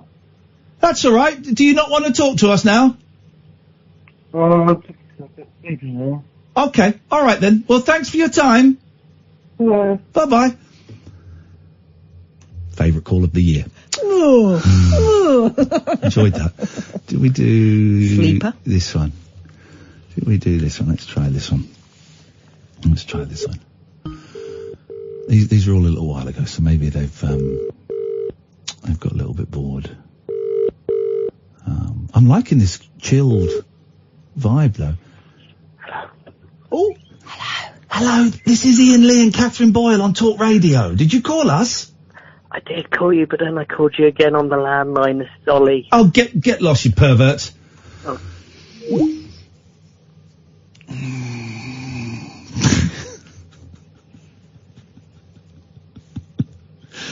I don't know how that came up. All right, let's try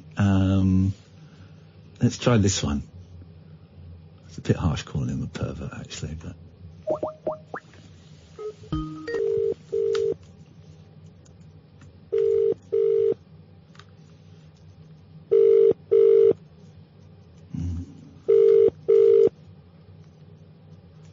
Me and Kath have got tickets to go and see The Who next year.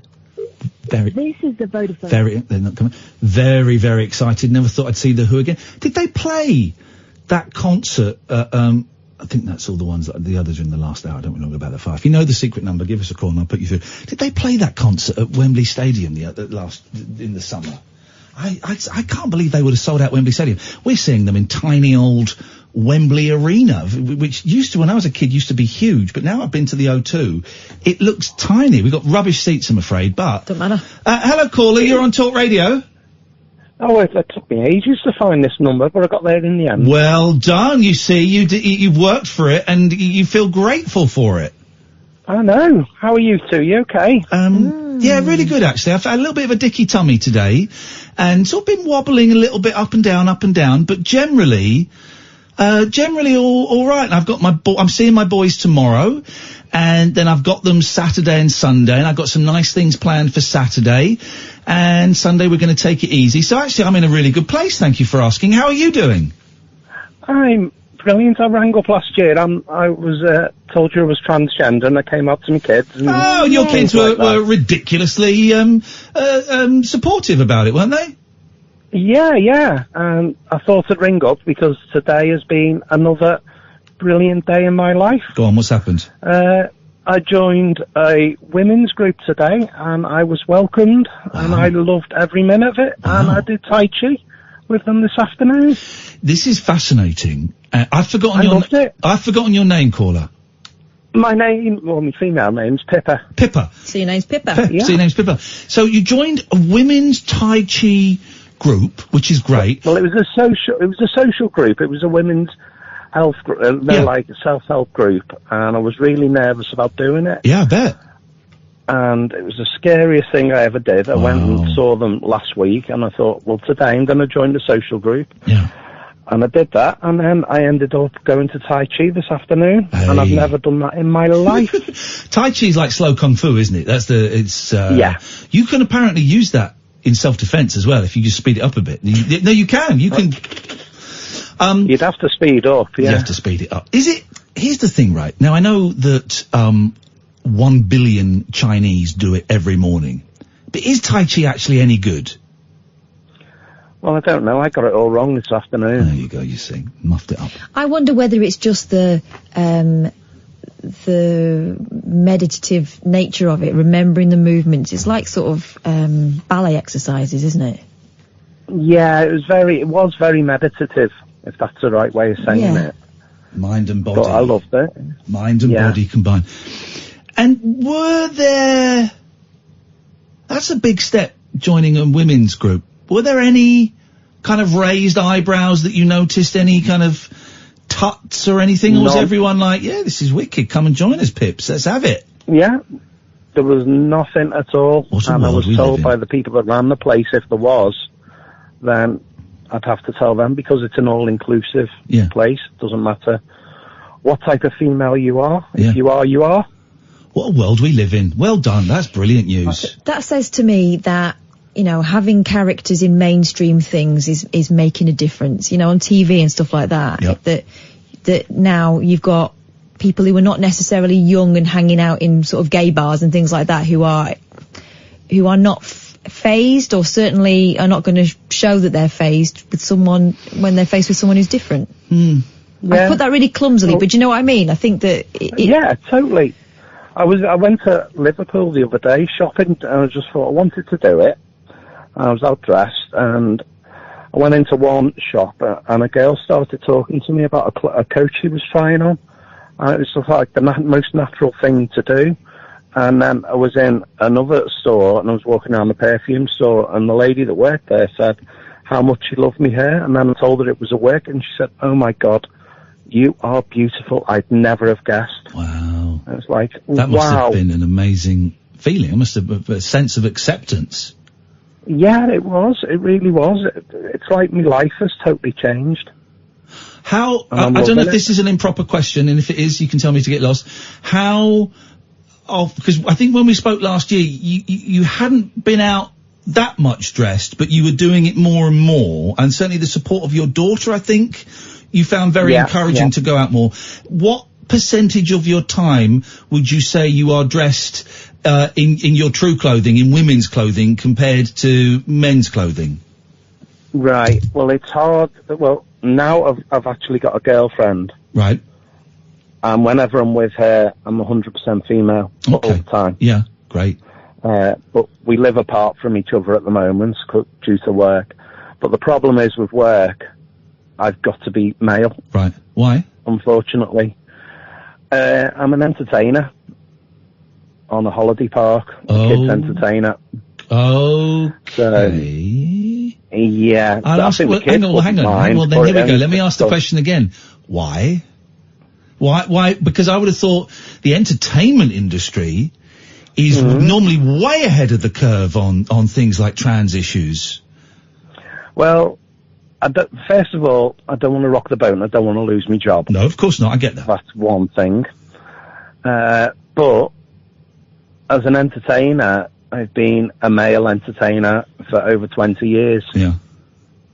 And I think even at work, my male persona is becoming more of a costume now. Right, yeah. If you know what I mean. Of course it is, because that's not you. Pippa is you, and this bloke that you dress up as to do your job is a character that you're playing. And he's good at it. Yeah, I bet. He's done it for a long time, of course. Yeah, so I don't really want to rock the boat and become a female entertainer, because I don't know if I'd be any good at it. Mm-hmm. Well, there is that aspect of it. How much would the act have to change? I think it'd have to change a lot. Right. And I don't think I'd have the right sort of kick with it, if you know what I mean. There's nowhere you can go away from work that you can go and try out an act as a woman? Not at the moment, because I'm at this place virtually full time. Right. So, yeah, I've got to stay as I am. Yeah, okay. At the moment, which is fine. It doesn't bother me. Everyone has to work. It doesn't matter what you wear to work. It's a uniform, isn't it? Yeah. Yeah, and you know yourself. It's a You know what you're persona. comfortable with and where you feel like you're at the moment. Yeah. I'm ready. It was funny when I went to... Go on. Go on. No, you go on. It was funny when I went... Yeah, it was funny when I went to Liverpool the other day. I mean, it was like going to Liverpool all female. It was great. Loved it. And then I had to pick my lad up. He met me after school. And it was like, what do you want to do? And he wanted to go and play snooker in the snooker hall. I went, right, okay. I'm getting changed. Because this is a bit of a rough snooker hall. And I thought, I think the male part of me needs to come out and play snooker. Yeah, right. Which is fine. It doesn't bother me. But it's like getting changed in the car. Quick change, wig off, makeup off, and there I am. Yeah. Yeah. I'm sorry that you feel you have to do that. And I am sure that at some point in the not too distant future, you might possibly feel that you don't have to do that. And that you get to be you. I get why you're doing it. It's not in any way a criticism. But I wonder if at some point you will feel you don't need to do that. Well, I've vowed that I'm not going to do anything full time until he leaves school. Right. Okay. Because you know what kids are like. Yeah, of course. And if it gets around, oh, your dad does that and does this. But he's in his GCSE year now, so I don't want to rock his boat. As you know, kids come first.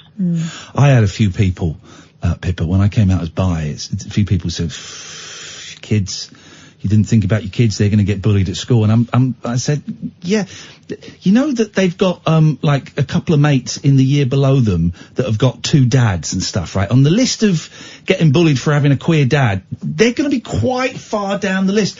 And also, my boys are 7 and 9. I don't think for that age, I don't think that's such an issue as it was when I was 9 years old. No, I don't think it is. Do you know what? I'm so proud of you of when you came out the other week. I wanted to ring up. Thank you. And I thought, no, I'll leave it for now until I've got something to say. But I was so proud of you when you came out. Thank you, Pippa. I thought that was bloody great. Well done. Thank you. I appreciate that. It was a little bit selfish because it was killing me. It was killing me. And I thought, and I told a couple of friends and I told my partner and I told my ex and I told Katherine and I told a couple of close friends. And then I thought, yeah, it doesn't quite feel real unless I say it publicly and then it's out there and then it's done. It feels like I'm still living a little bit of a secretive life with a little bit of shame. So that's why I did it. It wasn't, I was get this, man. They offered me, I was offered £1,000 to go on Loose Women or the Victoria Derbyshire show to talk about it. And I said to my agent, what? I mean, £1,000 is that's not to be sniffed at. And I did consider it when they offered that amount of money. I did think, well, maybe. I said, why would I want to? What's the issue? Well, they want to know how many dicks I've played with. What is the issue? I've told the people that need to know, and I've said it on the radio show. That's it. It's done. You don't need to do anything else. No. As long as you're happy, and that's the main thing. As long as you and your kids are happy, it doesn't matter what anyone else thinks. It's funny, I've not had the conversation with the kids yet because I don't think they need to know. Well, you're the young, aren't they? Yeah, but if they come back and ask something about it, I'm ready to totally have an age-appropriate conversation with them. I'm not going to keep it a secret from them, Yeah, totally. I mean, mine are a lot older, so... Yeah, exactly. My lad has a laugh with it. He thinks it's funny. Good. And stuff like that. Well, it is funny. All of it is funny. What we wear is funny. Where we put our willies is funny. Everything about our bodies and it's funny. And that's the way it should be. It's even funnier when you get talking to your daughter on how to tuck it away and hide it. And on that bombshell, Pippa, so nice to talk to you. I'm glad everything's moving well for you, and we'll speak soon. Good night. See you soon. Take care. Thank you. I'm enjoying this tonight. Jamie says, I'm starting to hope they never fix the phones. A lovely show tonight. I agree with Jamie. Phones are down. Top secret phone number. We may give it to you in half an hour or so. This is the Late Night Alternative. Ian and Kath on Talk Radio. The Late Night Alternative with Iain Lee on Talk Radio. We have ways of making you talk.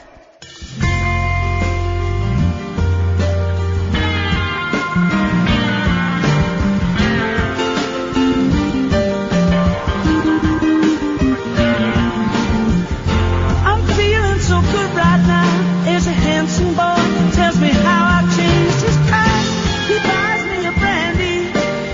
What could it be? It's really just after my ass. He likes the clothes I wear. He says he likes a man to dress in season, but no one else ever stares. He's being so kind, but what's the reason? How many friends have I really got? Can count them on one hand. How many friends have I really got? How many friends have I really got? That love me, that want me, that'll take me as I am.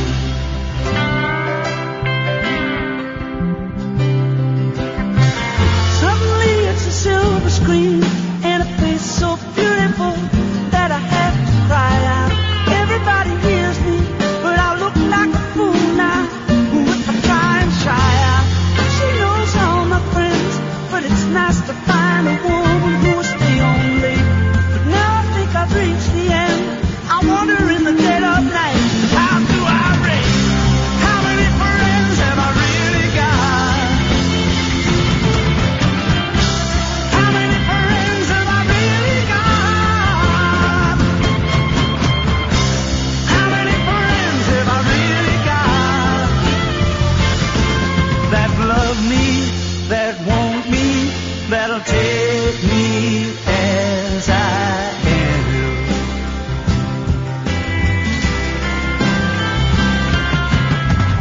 It's all like a dream, you know, when you're still up early in the morning and you all sit together to watch the sun come through.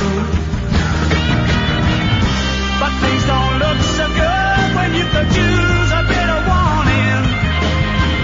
Then you know that no one will ever speak the truth about you.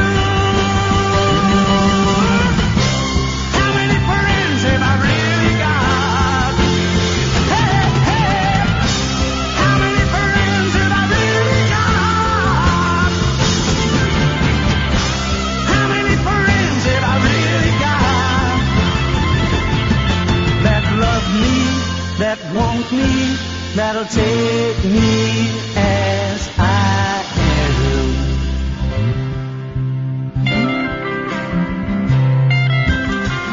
When I first signed a contract, it was more than a handshake then. I know it still is, but there's a plain fact. We talk so much shit behind each other's backs. I get the willies. People know nothing about their own soft-up soul. How come they can somersault without suffering all the hype we've known? How come they burn us up? How many friends have I really got? Well, you can count them on the one hand.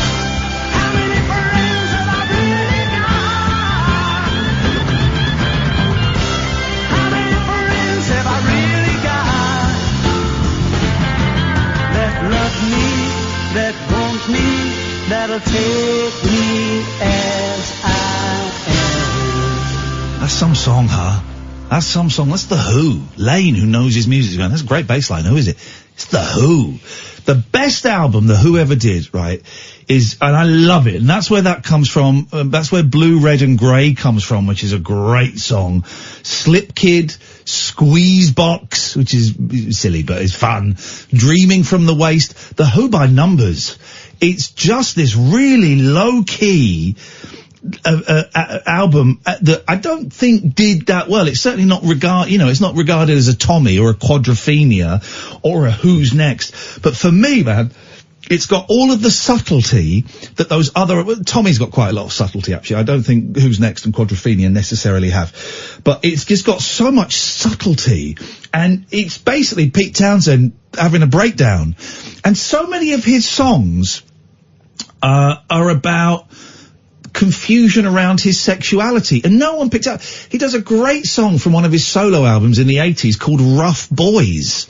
I mean, it could have been, the video is him miming in a snooker hall while these like hot young leather boys are sort of dancing around it. It's the funniest thing, and no one ever picked up and went, hey, I think that Pete Townsend might be questioning his sexuality. No one ever mentioned it. No one ever mentioned it. And there's loads of songs where he's going, I quite like hanging out with attractive young men, and I think maybe they turn me on a little bit, but I'm a little bit too shy to do anything about it. It's incredible. Anyway, Katherine and I are going to fall down a Who rabbit hole. I'm going to make you some Who compilations, because we're going to go and see the Who in April. I'm thrilled. Never thought I'd get to see them again. It's going to be some show. Last time I saw them, I was the guy that introduced them on stage, and they did Quadrophenia, which I'm not such a massive fan of Quadrophenia. But I'm going to do you some compilations. I'm going to do the hits. I'm going to do you some deep cuts. I'm going to do you some surprises. Pretty sweet. So it's a triple CD package you're getting. Oh, it's kind of... My dad always played The Who when I was a kid. Yeah. But I never got into it. Yeah. So I think it may ring bells. The Who are funny because they look like a balls to the wall. In the 60s they looked just like Thugs, which they were.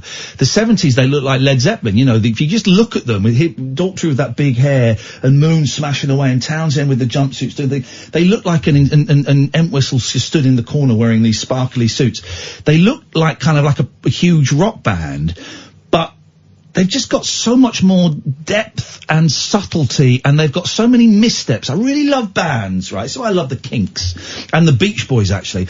I love bands that make loads of mistakes and keep coming back. And some bands find their way back, and some of them don't, I love bands that make huge missteps where people go, what the hell was that? And the Who have done it loads. Well, like when the Kinks became kind of American rockers. Where the Kinks went over, when the Kinks did loads of concept albums that were, let's be honest, lousy, soap opera, anyone. And then they went over and became like an American hard rock band, and it's just so many missteps. But anyway, the Who, I love. Can't wait. Please don't say, what about Pete Townsend being a pedo? He's not. Well, when's he going to write that book? It was about 8 years ago, and it's a really good book, and I thoroughly recommend you read it. In fact, once I've read my Linda Ronstadt, my Louis Theroux, and a couple of other books, I'm getting out the Pete Townsend book again. I was thinking, I can't remember if I, read the Roger Daltrey book or not. I know I started it, but then I think I got distracted by...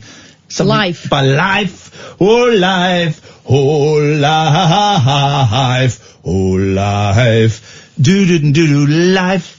I'm singing because I've just made a terrible mistake. I've opened up Roblox Studio and I meant to open up Skype. I don't want to update Roblox Studio, trying to close stuff down. Let me do a force quit. Let's force quit. Do you want to explain what's happening, Katherine, while I'm doing what's this? What's happening is our phone lines aren't working, so we're using a secret line that only hardcore fans will know. I don't remember the phone number, you don't even know the number. Amy doesn't know it. I know it. And some other people know it. Google it. You can find it on Google. It's out there. If you know the right things to add. Skype was closed. Skype is now open. If you know the number or the sentence you have to type in, you can call up and you'll come on the air and we'll chat to you. It's working beautifully, actually. It's like a little filter. So only people who can use their initiative or have been paying attention it's like get Pippa. through. Pippa didn't know the number but did some work and she found it. And it was a great call. And she felt like she cracked the Rubik's Cube. Yeah. Yeah. You can do a Rubik's Cube. Yeah, How long does it take you? I did 2 the other night. At the same time? One after the other. Okay. So it's taken me less time, but I still can't remember all the moves. I have to use my sheet. Okay. With the different... They don't call them moves, do they? They call them algorithms. So you're using a cheat sheet? Algorithms, that's how everyone does it. Hello, caller, you're on Talk Radio.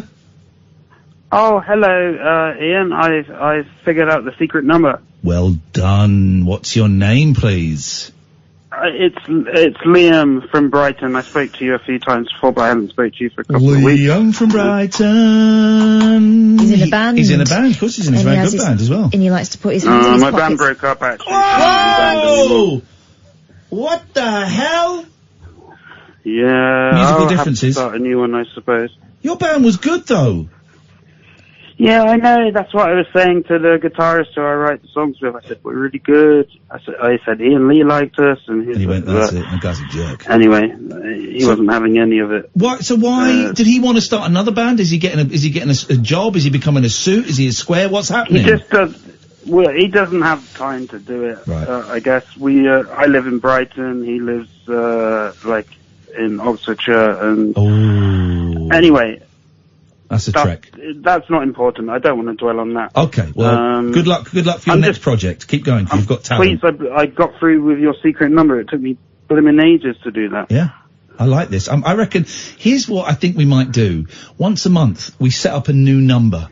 And we just put it somewhere that people can find it if they use a little bit of nous, but it's a different number each time. There might be something in that. Like maybe like a sort of Twitter treasure hunt. Yeah. We hide a number somewhere. A different listener has it every time. Yeah, maybe we do something. Maybe we do something like that. Anyway, Liam, you got through. Well done. You've passed the first test. You passed the only test, I should say. What can we do for you tonight? I was wondering, because a few times I spoke to you before we were talking about music. Yes. Were you a fan of Daniel Johnston at all?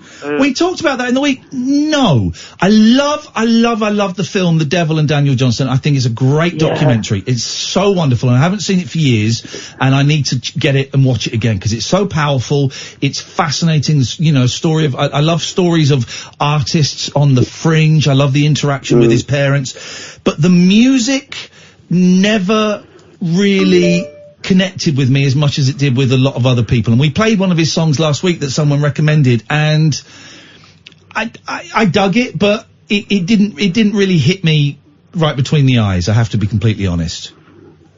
Yeah, fair play. It's pretty lo-fi stuff, but you're right about the documentary, though. It's such a well-made documentary. It's some film, man. It really is. It's beautiful. It's not, it's just a great movie, whether you buy into his legend or not. And it's so well told, and I need to get it and maybe watch it next week. But, I like, he reminds me of kind of, Frank Sidebottom, and he reminds me of Captain Beefheart, and people on the fringe doing their own thing. And while I admire Beefheart and I admire Johnston, they don't resonate with me. But I'm glad that they existed. Beefheart, that album Trout Mask Replica. Smiled and Twisted.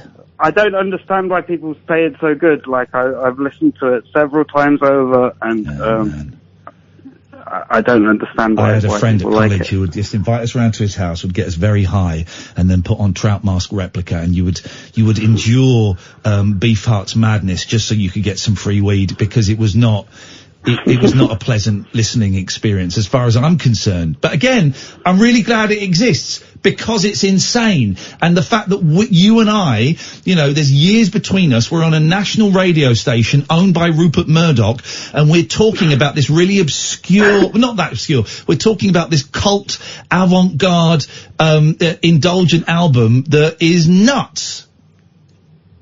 And that's great. That's a good thing that this conversation is happening. It's brilliant. Rupert Murdoch spoiling it a bit, though. Rupert Murdoch is spoiling Captain Beefheart and Trout Mask Replica. Smiled and Twisted. That's the only bit I can quote. Smiled and Twisted. It's a good bit. I might play Smiled and Twisted. Let's play that. Liam, listen, thank you very much for your call. Well done for finding our secret number. Keep it on your God files. Bless you. Thank you, mate, and good luck for getting a new band. You should get a new band, because you're a talent. Smiled and Twisted. He invented a new music. Basically, if you watch the movie Frank, looks like Frank Sidebottom. It isn't. It's Captain Beefheart plus Daniel Johnston is Frank. That's what that is. And I think for Trout Mask Replica, Captain Beefheart, hang on. He moved the band into a desert. They weren't allowed to listen to, any other music, and he invented his own musical notation that they had to play. Here we go. This is,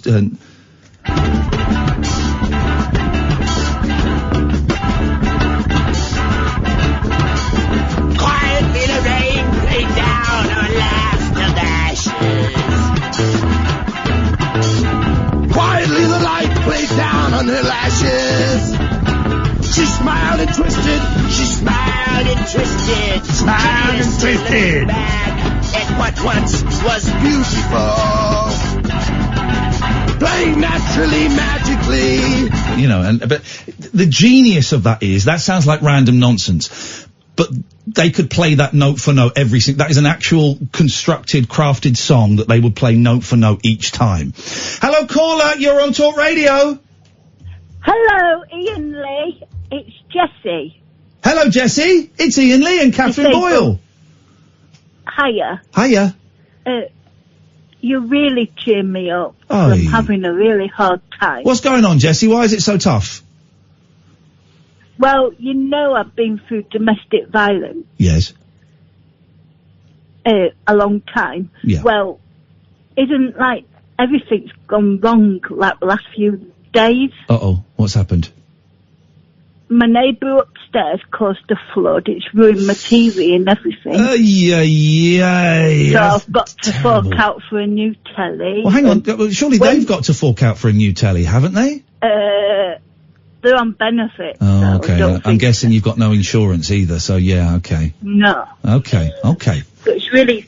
But when you're distressed, isn't dealing with stuff hard? Yeah, of course it is. Yeah. Like, I had to phone Sky and they're not helpful and they were rude. Oh. And because I'm not feeling good, I was really upset, Yeah, you know? you take it harder, Yeah. don't you, when those phone calls don't go the way you Definitely. want them to. Of course. Yeah. Well, but here's the, things like that can be sorted out. It's annoying, it's upsetting, and it can be a hard slog. But they can be sorted out. Yeah, I know I did sort it out. It's just I've got to wait another 2 weeks without telly. No, what, you're going to miss all the homes under the hammer. Yeah, I don't even, not even bothered about telly. It's a principle, you know, because I'm quite housebound. I don't get out hardly. Yeah. So I'm wheelchair bound, as you know. So I know I've got the radio, but it's nice having a bit of background. Yeah, you know, of course. It's frustrating. So you've got to wait a couple of weeks. What have you got? Do you read? Are you a reader? No, I don't read. Okay. Do you want Kath to come round and read to you? I've got my kitten. Then there you go. Then you got you got a bit of string. You got a kitten. That's like having an old-fashioned PlayStation. Also, Yes. it's only a few weeks away from Chloe's anniversary. Okay. Chloe got killed, so it's not easy. No, of course. That's going to be. Adds to it. Yeah. Of course it does. So this time of year, you're saying is particularly tough anyway, and so to have problems on top of that just makes it worse. Yeah, man. Yeah. Well, I know. You've got through it before. You will get through it Yeah. again. And would I be right in thinking that every year it gets a tiny bit easier? No, because of how she died, Yeah. it actually gets harder. It gets harder. Oh, God. Seriously. Yeah. Because, like, grief normally gets easier. Yeah. But when you lose your baby by murder, it's never gets easier. No. Of course not. I'm sorry if I sounded flippant in me saying that. No. I don't mean to. It's awareness, because people learn from speaking to people. Yeah, they do. You're absolutely Yeah. right. You're absolutely right. Yeah. How's what's the kitten called? Actually, in memory of Chloe, Angel. There we go. That's beautiful. That's beautiful. That's a Yeah. lovely name. And is Angel pain in the bum like my little girls are? I mean, I love them to death. I was joking about I'm never going to get rid of them. I love them. But my God, last night they were getting on my nerves. Yeah, sometimes he's hyper at night as well. Yeah. But he's quite good. He does try and sleep. Yeah. They're better. Cats are the It's best. me that can't sleep. Yeah, I know what you mean. I know what you mean last night anyway. At 4 o'clock I was still awake. I'm thinking, come on, man. But cats, I think, are the best company, more so than dogs. Because Yeah. cats come and sit with you when they really want to come and sit with you, and they'll surprise you by, you'll just turn around, oh, there's a cat sat next to me, with dogs slobbering all over you all of the time. I just finished with something that'll make you smile. Go on then. I've got something for my kitten I bet you haven't got for your cats. And he loves it. Little Tyke's car.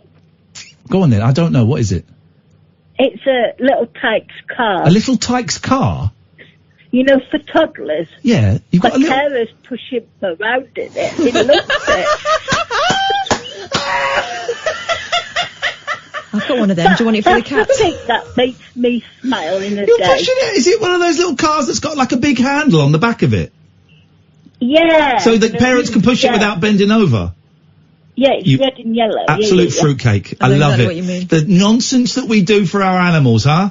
I knew that'd make you smile. It made me smile a lot. You're bonkers and I love it. Hey, listen, it's nice to talk to you. Thank you very much for working out the secret number. Did we do the quarter past break? I apologise. We're going to do it now. This is Talk Radio. Stimulating nightly emissions guaranteed to open your eyes and your mind. Oh my word. The Late Night Alternative with Iain Lee on Talk Radio. Tonight's show should have been a car crash. It's actually, thank you, Emily Jane, for your kind words. It's actually been alright. I've been looking on Twitter. It's been lovely. The Talk Sport Boys, I think they're doing a best of. They're playing the best calls, the 5 best calls I've ever had. What? Because their phones are out as well? Yeah. So I'm why thinking, are they doing that? So surely that'd be about football games that have finished. From the olden days? Yeah. Well, good to them. We get round it the way we get round it. Hang on, here's the thing I always think though, right? If you're a phone-in host, you should be able to fill 3 hours without any phones and with a newspaper. That should be it. And if there's 2, and that's on your own, right?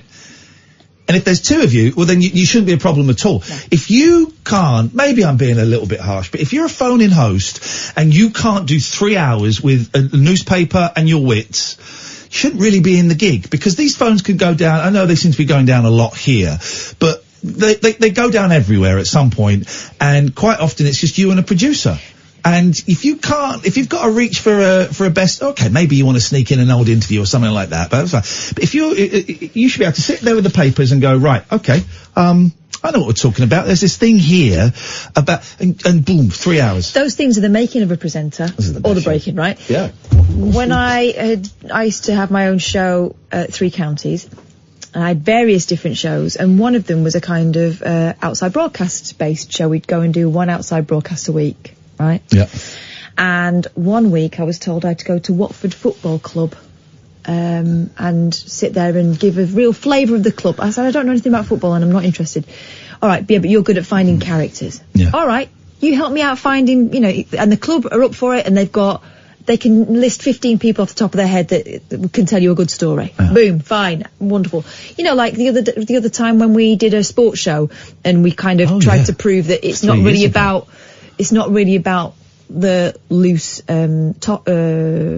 theme. It's about finding good talkers, right? Yeah. So I went, okay, I wasn't convinced about doing a football-based show, but I'll go. 3 hours I did. Yeah. They didn't give me anyone. Did they not? They got me no one. 3 hours sitting in an empty football stadium by myself. But if you can manage that, you can manage anything. My first proper, because I did radio years and years ago, briefly. Then I got on TV, and then I did a little bit at XFM, but I didn't really care. Then when I got the gig at LBC, I filled in for 2 weeks, Clive Bull, in September, but I was still using drugs. So I cried off the second week, sick. So lucky they gave me another chance, right? And my first proper show, as a full-on, you've got a year's contract at LBC, was Christmas Eve, going into Christmas morning, 10 o'clock at night till 1 in the morning. It was me and my producer, became a friend of mine, Agent Chris, who'd never produced a show before. And we had 3 phone calls throughout the whole thing. And that was a real baptism by fire. And it was great doing that as the first show proper. Because afterwards, someone said to us, it will never be that hard ever again. You've got 3 hours out of, it was literally 3 calls. You've got 3 hours out of 3 calls Boom. You can do it. And that's it. Find a way around it. We're very lucky that we have this phone number set up and we can plug our computer in and people can call in.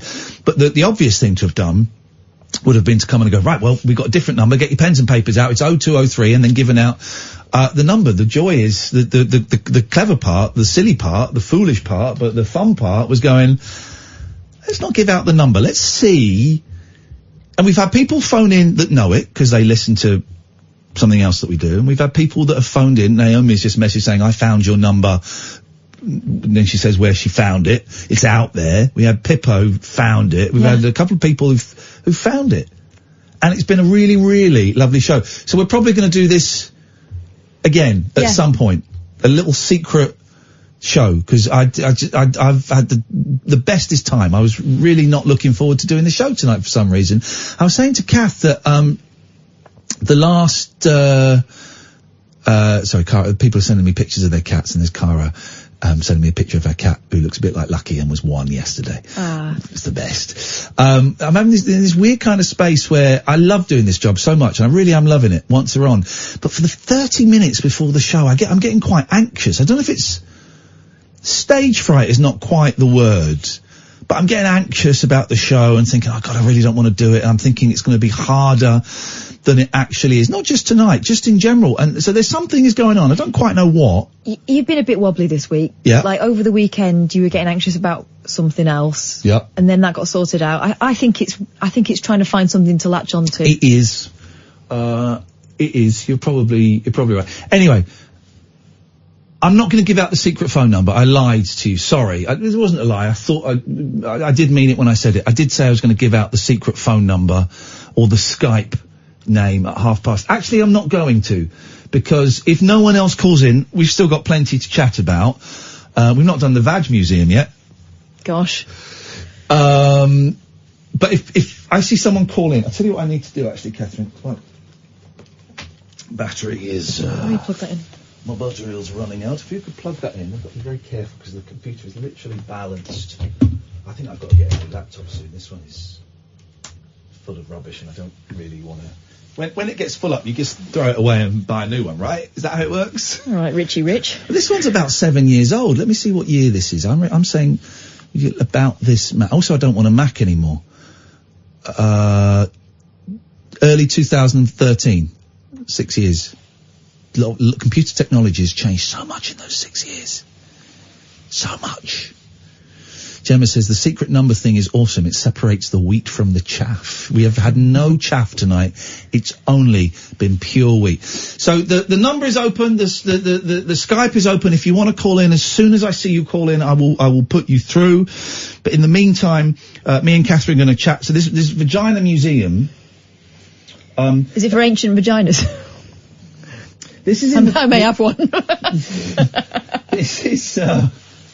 This is in the T2, and they do this thing that they do in they do it in the Guardian magazine, the Guardian Guide, where instead of just writing, oh, there's a vagina museum opening and it's being done by this young woman, and they do it as a conversation, you know, so it's like... Well, like they script it?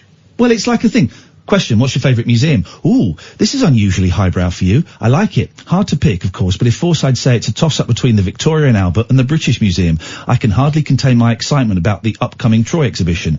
Well, I've got a new one for you to visit, the Vagina Museum. I beg your pardon? So it's done like this silly... Well, tell me about this Vagina Museum. So I don't know if there's a way of doing it without me just reading it, so I read it. The Vagina Museum, it's opening in North London in November, offering visitors the opportunity to take a deep dive into... Oh. I can see where this is going, but why? The founder, Florence Schechter, says she wants to spread the message that there is nothing shameful or offensive about vaginas and vulvas. Instead, they're a part of the body that should be celebrated. So basically, Florence Schechter, who's I think performance artist and a comedian... And we may have spoken to her before. I've got a feeling... She was reminiscent. I sent her a message on Twitter saying, would you like to come on and talk about the Vagina Museum? And as I sent it, I thought, oh, she's familiar. Badass Women spoke to her. Wonder if we heard that. No. I thought we'd approached. What's Badass Women? Jokes. I like the Badass Women show on a Saturday night. We got a call. Hello, caller. You're on Talk Radio. Oh, goodbye. Okay. It was brief. There we go. Goodbye. Thanks. I had the wrong fader open. What an idiot. Thank you, Amy, for saving me there. She's opened pop-up spaces dedicated to all things vulvar. There's no way to refer to it. My pop-up space. I'm just gonna read it and you do the gags. All right. Okay? You workshop your Edinburgh show. You should do an Edinburgh show. Shut up. Not an Edinburgh show, because it's a waste of time and money. But you should do a show on your own. A live show on your own. Why not? Too busy. No, you're not. I am. That's rubbish. Why not? Genuinely, why not? Genuinely too busy. There's loads of reasons. Genuinely too busy. I'm genuinely too busy. Once the kids go back to school, I'm watching the clock all day, every day. But let me think about it. You've sown a seed, but don't push it, because it makes me feel very anxious. Mm-hmm. Continue. That's the end of the story. So, fannies. That's the opening line. I'm in. I would pay 15 quid if the opening line is so fannies with Katherine Boyle. There's some people who say it's Katherine Boyle. First line. Stop it. Tell me. Fannies. I'm in. I want to do another solo show, but I don't know what. I don't want to do something as produced. But I don't want to do something as produced as the Iain Lee versus Radio. I want to do something a bit more spontaneous, but that is significantly different from the rabbit hole that we do. By the way, Saturday, December the 14th, Rabbit Hole in London, brand new venue, the mighty Half Moon in Putney, which is stunning. Afternoon show, 3 till 5, Saturday the 14th of December. If you go to iainlee.com/event, iainlee.com/event, you can see, you get tickets for that, and also tickets for Brighton, which is happening in November. Let us go to... Hello, caller, you're down the rabbit hole. Hey, dude. Hey, who's this? Christina. Whoa! I cracked the code. You cracked the code. Don't tell us how, or don't tell us how. I will not. How long did it take you to crack the code? About 10 minutes. But I tried, when Pippa called up, I've been on hold for a while, because I love that call. But look, I'm listening now. Beautiful. Welcome, Christina. You did it. You see, you did it. Guys, it's possible to phone in the show without knowing the phone number. You just got to do a little bit of digging, isn't it, Kath? Little bit of digging. Christina. But like you said, if you're a fan, you know how to kind of find it. Exactly. You just got to look in the right corners of the internet. What can we do for you tonight, Christina? Well, a couple of things. I enjoyed Pepper's call. Just be who you want to be. Yeah, I can't argue with that. Just be who you want to be. It's easier said than done, though, isn't it? It's an easy thing to say, and people can be cruel, but I think most people. Oh my God! Ian, I can't believe you just said that. My word of the week is cruel. Life is so cruel, and yeah. I think most people are nice. But the cruel people are the loudest people. But also I think we build up in our own heads things that are totally irrelevant and unimportant to other people. We can build them up in our heads as thinking, oh my God, everyone's going to hate me or judge me, or, you know, for stuff that other people go, all right, yeah, sure, cool, whatever. But you're right. And the silent people are the strongest. Like, we don't have to scream and shout. We've all got troubles and stuff. Yeah. I've literally looked after about 5 people tonight. And, yeah, she's got all the stuff. Yeah. I don't know if silent people are the strongest. I think there are different ways of showing of strength, and it can be being silent, it can be talking, it can be crying, it can be sleeping, it can be all kinds of different things. But I get your point. Well, I get your point. Yeah, I've made people tonight crying, and yeah, I've got my own stuff. Oh, but I've got tickets to a show in December. Yes, we've sold a ticket, Katherine. This is great news. This is great news. Please don't news. cancel again. This one is happening. This is going to be a big Christmas show. This is going to be a lot of fun. I'm really thrilled that we're going to be at the Half Moon in Putney. It's such a great venue, and I'm thrilled that they asked us. Yeah. They got in touch and said, would you like to come and do it here? I saw on Twitter. Yeah. The woman that is booking the acts, Nina, is a real example of how to Get this, Christina. She's so interested, she's started listening to the show, There right? you go, you see. Although that's the woman from Lulu as well. Yeah. We've had all these people, the Lulu people who published the book for Oh, us. book as well, yeah. They're listening to the show. Oh, bless Samaritans liked my tweet as well. There you go, you see. So things are... I tweeted all of you. I tweeted you and Kath and Samaritans. I would've- And Samaritans liked it. There you go. Well, I liked it as well, but I just didn't click the like button. Yeah, they stopped me killing myself about 5 times, and I said, you guys make me happy every evening, and... Brilliant. Oh, that's sweet. Brilliant. The Samaritans are great. They've saved me 3 times, at least, you know, is that- so... yeah. Oh, I know, there's no top trumps on misery, is there? I've got 2 more to go before we're equal. Hey, we've sold 300 books. I think we're about 200 quid shy of £2,000, which is amazing. So we'll get. Do you know what? We'll give that a big plug tomorrow because we've not plugged it properly. So we'll start the show off with a big plug for that because I'm thrilled. But is everything all right? Also, can I just say one more thing? Course I'm you so can. sorry about the other night when I wasn't listening. I started to talk about Rupert the Bear, and we've done that song, and... Yeah. What are you sorry for? It was a great call. What are you apologising for doing a great call for? No, because I didn't feel it was. Well, you don't get to decide. I get to decide. No, I know. Kath gets to decide. That was a great call. Cool. Oh, thank you for that. Yes, you're very welcome. Well, I enjoy your calls, Christine. It's nice talking to you. It's nice. It's nice. Oh, do you? Yeah, because I know when you do can you give me the percentage-wise for me? The what? Percentage of top calls to bad calls. You've got quite a high percentage because you're quite. I think I'm about 65% good. I consider you a relatively new caller. Oh, yeah. Did you get snort? Because if you did, your percentage has dropped massively. I heard a snort. Oh, I know. I literally. Oh, I'm getting a cold. All right. Well, well, the percentage holds steady. You've only done a few calls. I'm saying you're a solid 85. I've done a few. Oh no, I've been calling for the last couple of months. It was from the comedy thing. That I'm I giving you a started. solid 85, but you need to practice your listening skills. I know you said that the other day, but look, at least I've got memory skills. You got wicked memory skills. That's great. That's not in question. I'm giving you a solid 85%. That's made my night, Ian. Thank you very much. Christina, lovely to talk to you. Thank you very much indeed. Bye bye. Look what they're selling on the shopping channel again. Is it the vibrator pads? I bet they shift a lot of those Muslim men. We missed a phone call there. Let me try this call. And Why have they got the tops off? watching the shopping channel. Here we go. Yeah. Bam, bam, bam. Just try this because they called while we were speaking to Christina. But quite often when we call back on Skype, people have... There used to be a facility on Skype, really early on, where you tick a box and it would say, call me now. And it would mean that your number was visible to anybody who... Oh, they're not there. Yeah. Your number was visible to anybody who ticked a box there and saying, I want to speak to random people. And it was great, because you just get randoms phoning up and you could do voices and you could whine them, you could swear at them and stuff. And Skype got rid of that. Why? Unbelievable. Last 20 minutes of the show. It's the secret show. There's a secret phone number. The studio number doesn't work.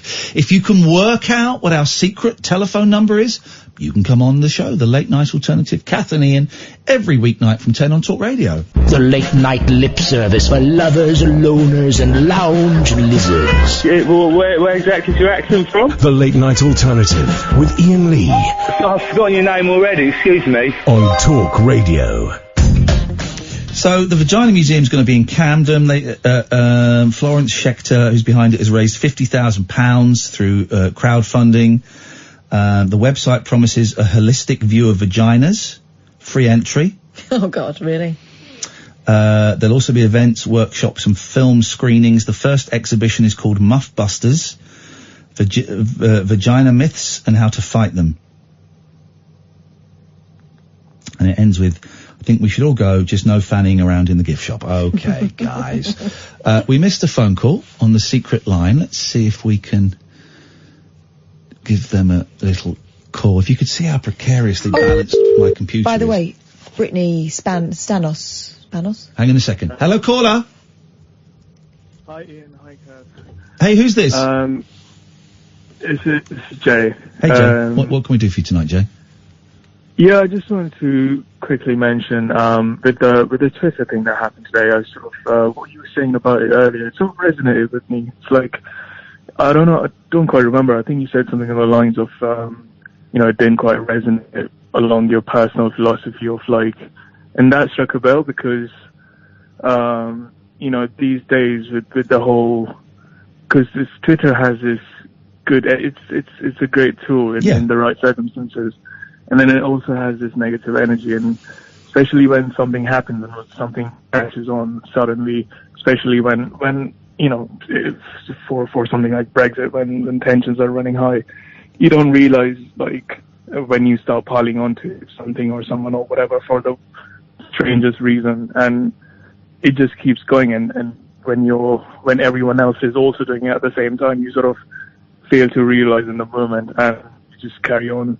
But I feel like, I have conflicted feelings about Twitter because I definitely think it's a great tool, and I'm almost starting to using it since, I don't know, it was like 2008, 2009 when it first started, and I've observed how it's gone on from just being people using it for like updating status about what they had for breakfast to like, breaking news stories and telling people to go home to their own countries because they're C words. There's a bit of it now.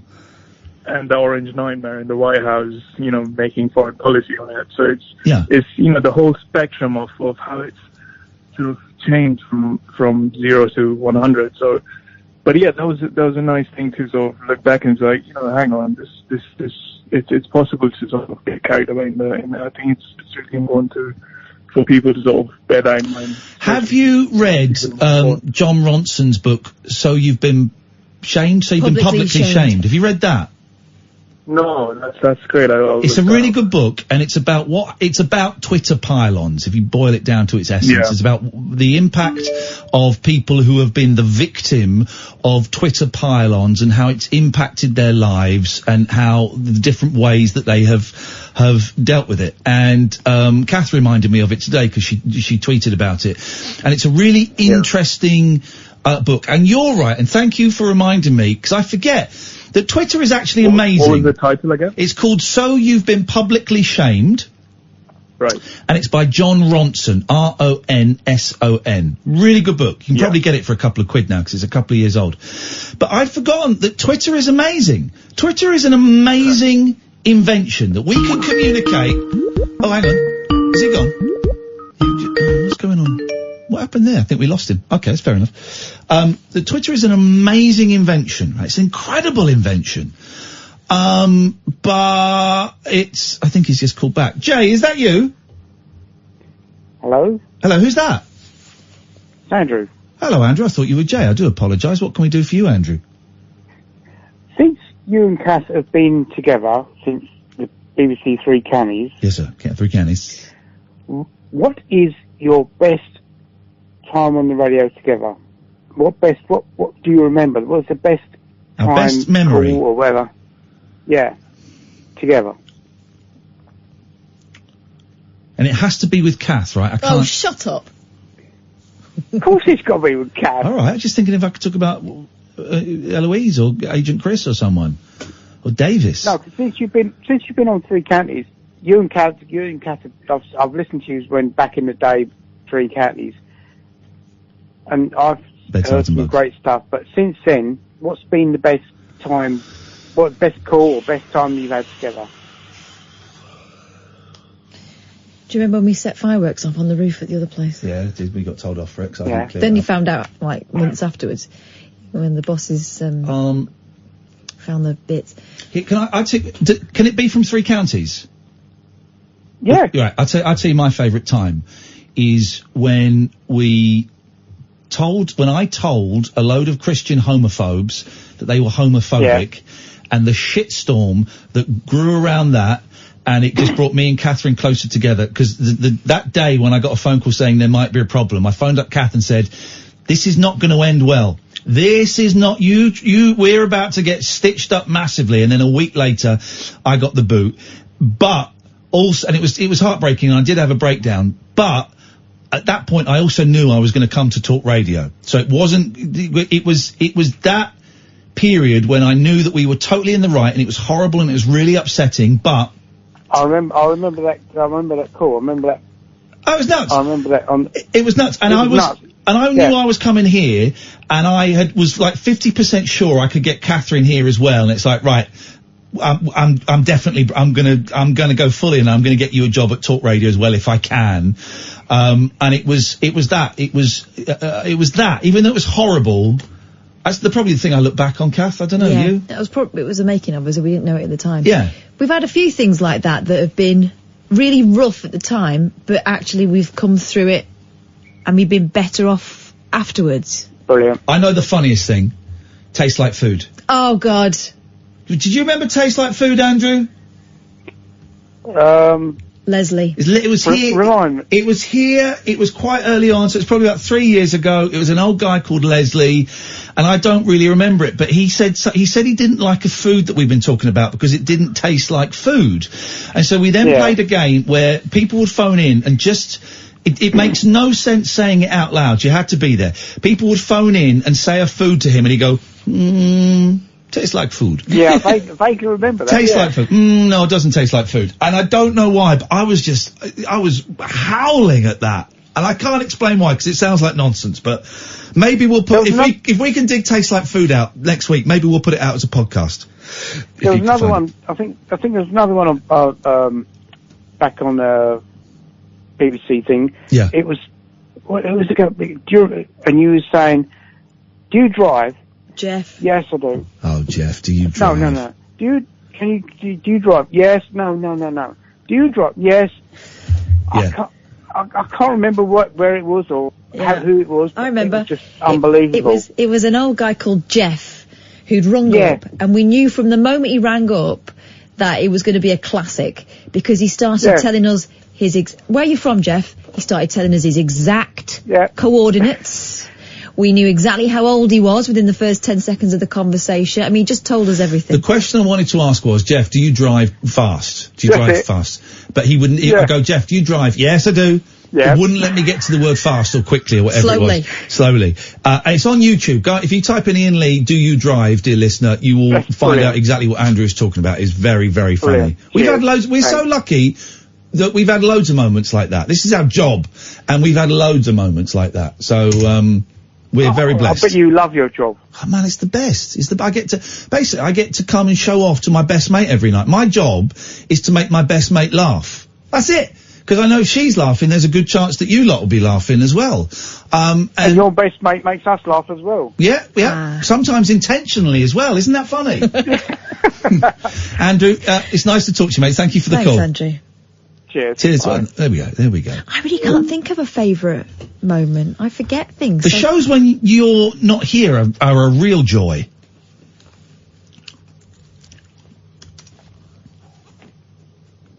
What did I say? Can't just let us have a nice time, can you? What did I say? Or did I say something? What did I say? Come on, man, stop being so mardy. Real mard on tonight. That's another one of those things, right, that never sorts out people's mardiness. Stop being marred. You got a mard on? I haven't got a mard on. Don't know, you can see it from there anyway. I can feel it. What stories have you got to entertain the troops with? All right. Ready to be entertained, everyone? Oh, by the way, the editor of Chat It's Fate is coming into the studio one night. Oh, very, very soon to talk about a haunted arse. That's true. And I was going to tell you about I think yours. Someone's died in yours. Certainly, I don't know whether there's a ghost there yet. There's a ghost in my arse, and it keeps on haunting me.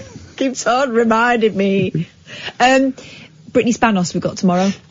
Who is the writes for Rolling Stone and is aware of the whole Britney Spears thing. Brilliant. She's great. She's really good. Oh, I look forward to that. Thank you. A new production of the hugely popular musical The Rocky Horror Show got a rocky reception in Chester last night. Oh. A small knot of religious protesters formed outside Chester's Storehouse Theatre. What? Brandishing placards with biblical quotations such as, people are protesting The Rocky Horror Show in 2019? I know. But great publicity. Quotations such as, righteousness exalteth a nation, but sin is a reproach to any people, and be sure your sin will find you out. Thou shalt not wear stockings and mince around on stage. Thou shalt not fanny about doing the time warp. It's a brilliant show. I saw Jason Donovan do it. Who did I see doing it? I didn't like the film. The film I watched when I was too young, and it freaked me out. Those big lips at the front. I think I saw Aid Edmondson in it when I saw it. What, as Frankenfurter? I don't know. No, he might have been the nerdy guy. I can't remember. It's such a long time ago. Hello, caller. You are on Talk Radio on The Secret Show. I'm rubbing my ribs. I'm rubbing my ribs. I'm rubbing my ribs. Happy bum. Thank you very much indeed. There we go. A little rib rubbing there. I like that. Go on. As audience members began to arrive to see the camp musical with its themes of cross-dressing, pansexuality and alien invasion, I mean, come on. Yeah, it's a lot. The protesters jeered at them, saying that they had dirty minds. Well, guys, have you seen it? Because you seem to be thinking about it a lot. Yeah. And it's not the first time this particular production's come under fire from hardcore Christians. When it went to High Wycombe, a Buckinghamshire pastor found himself unable to turn the other cheek and handed a letter of protest to the Wycombe Swan Theatre, branding the show a corruption of public decency. There's a great story. There's a great story coming down that Michael Palin was telling about how the Life of Brian was banned in quite a lot of places in Britain. I think in Bristol.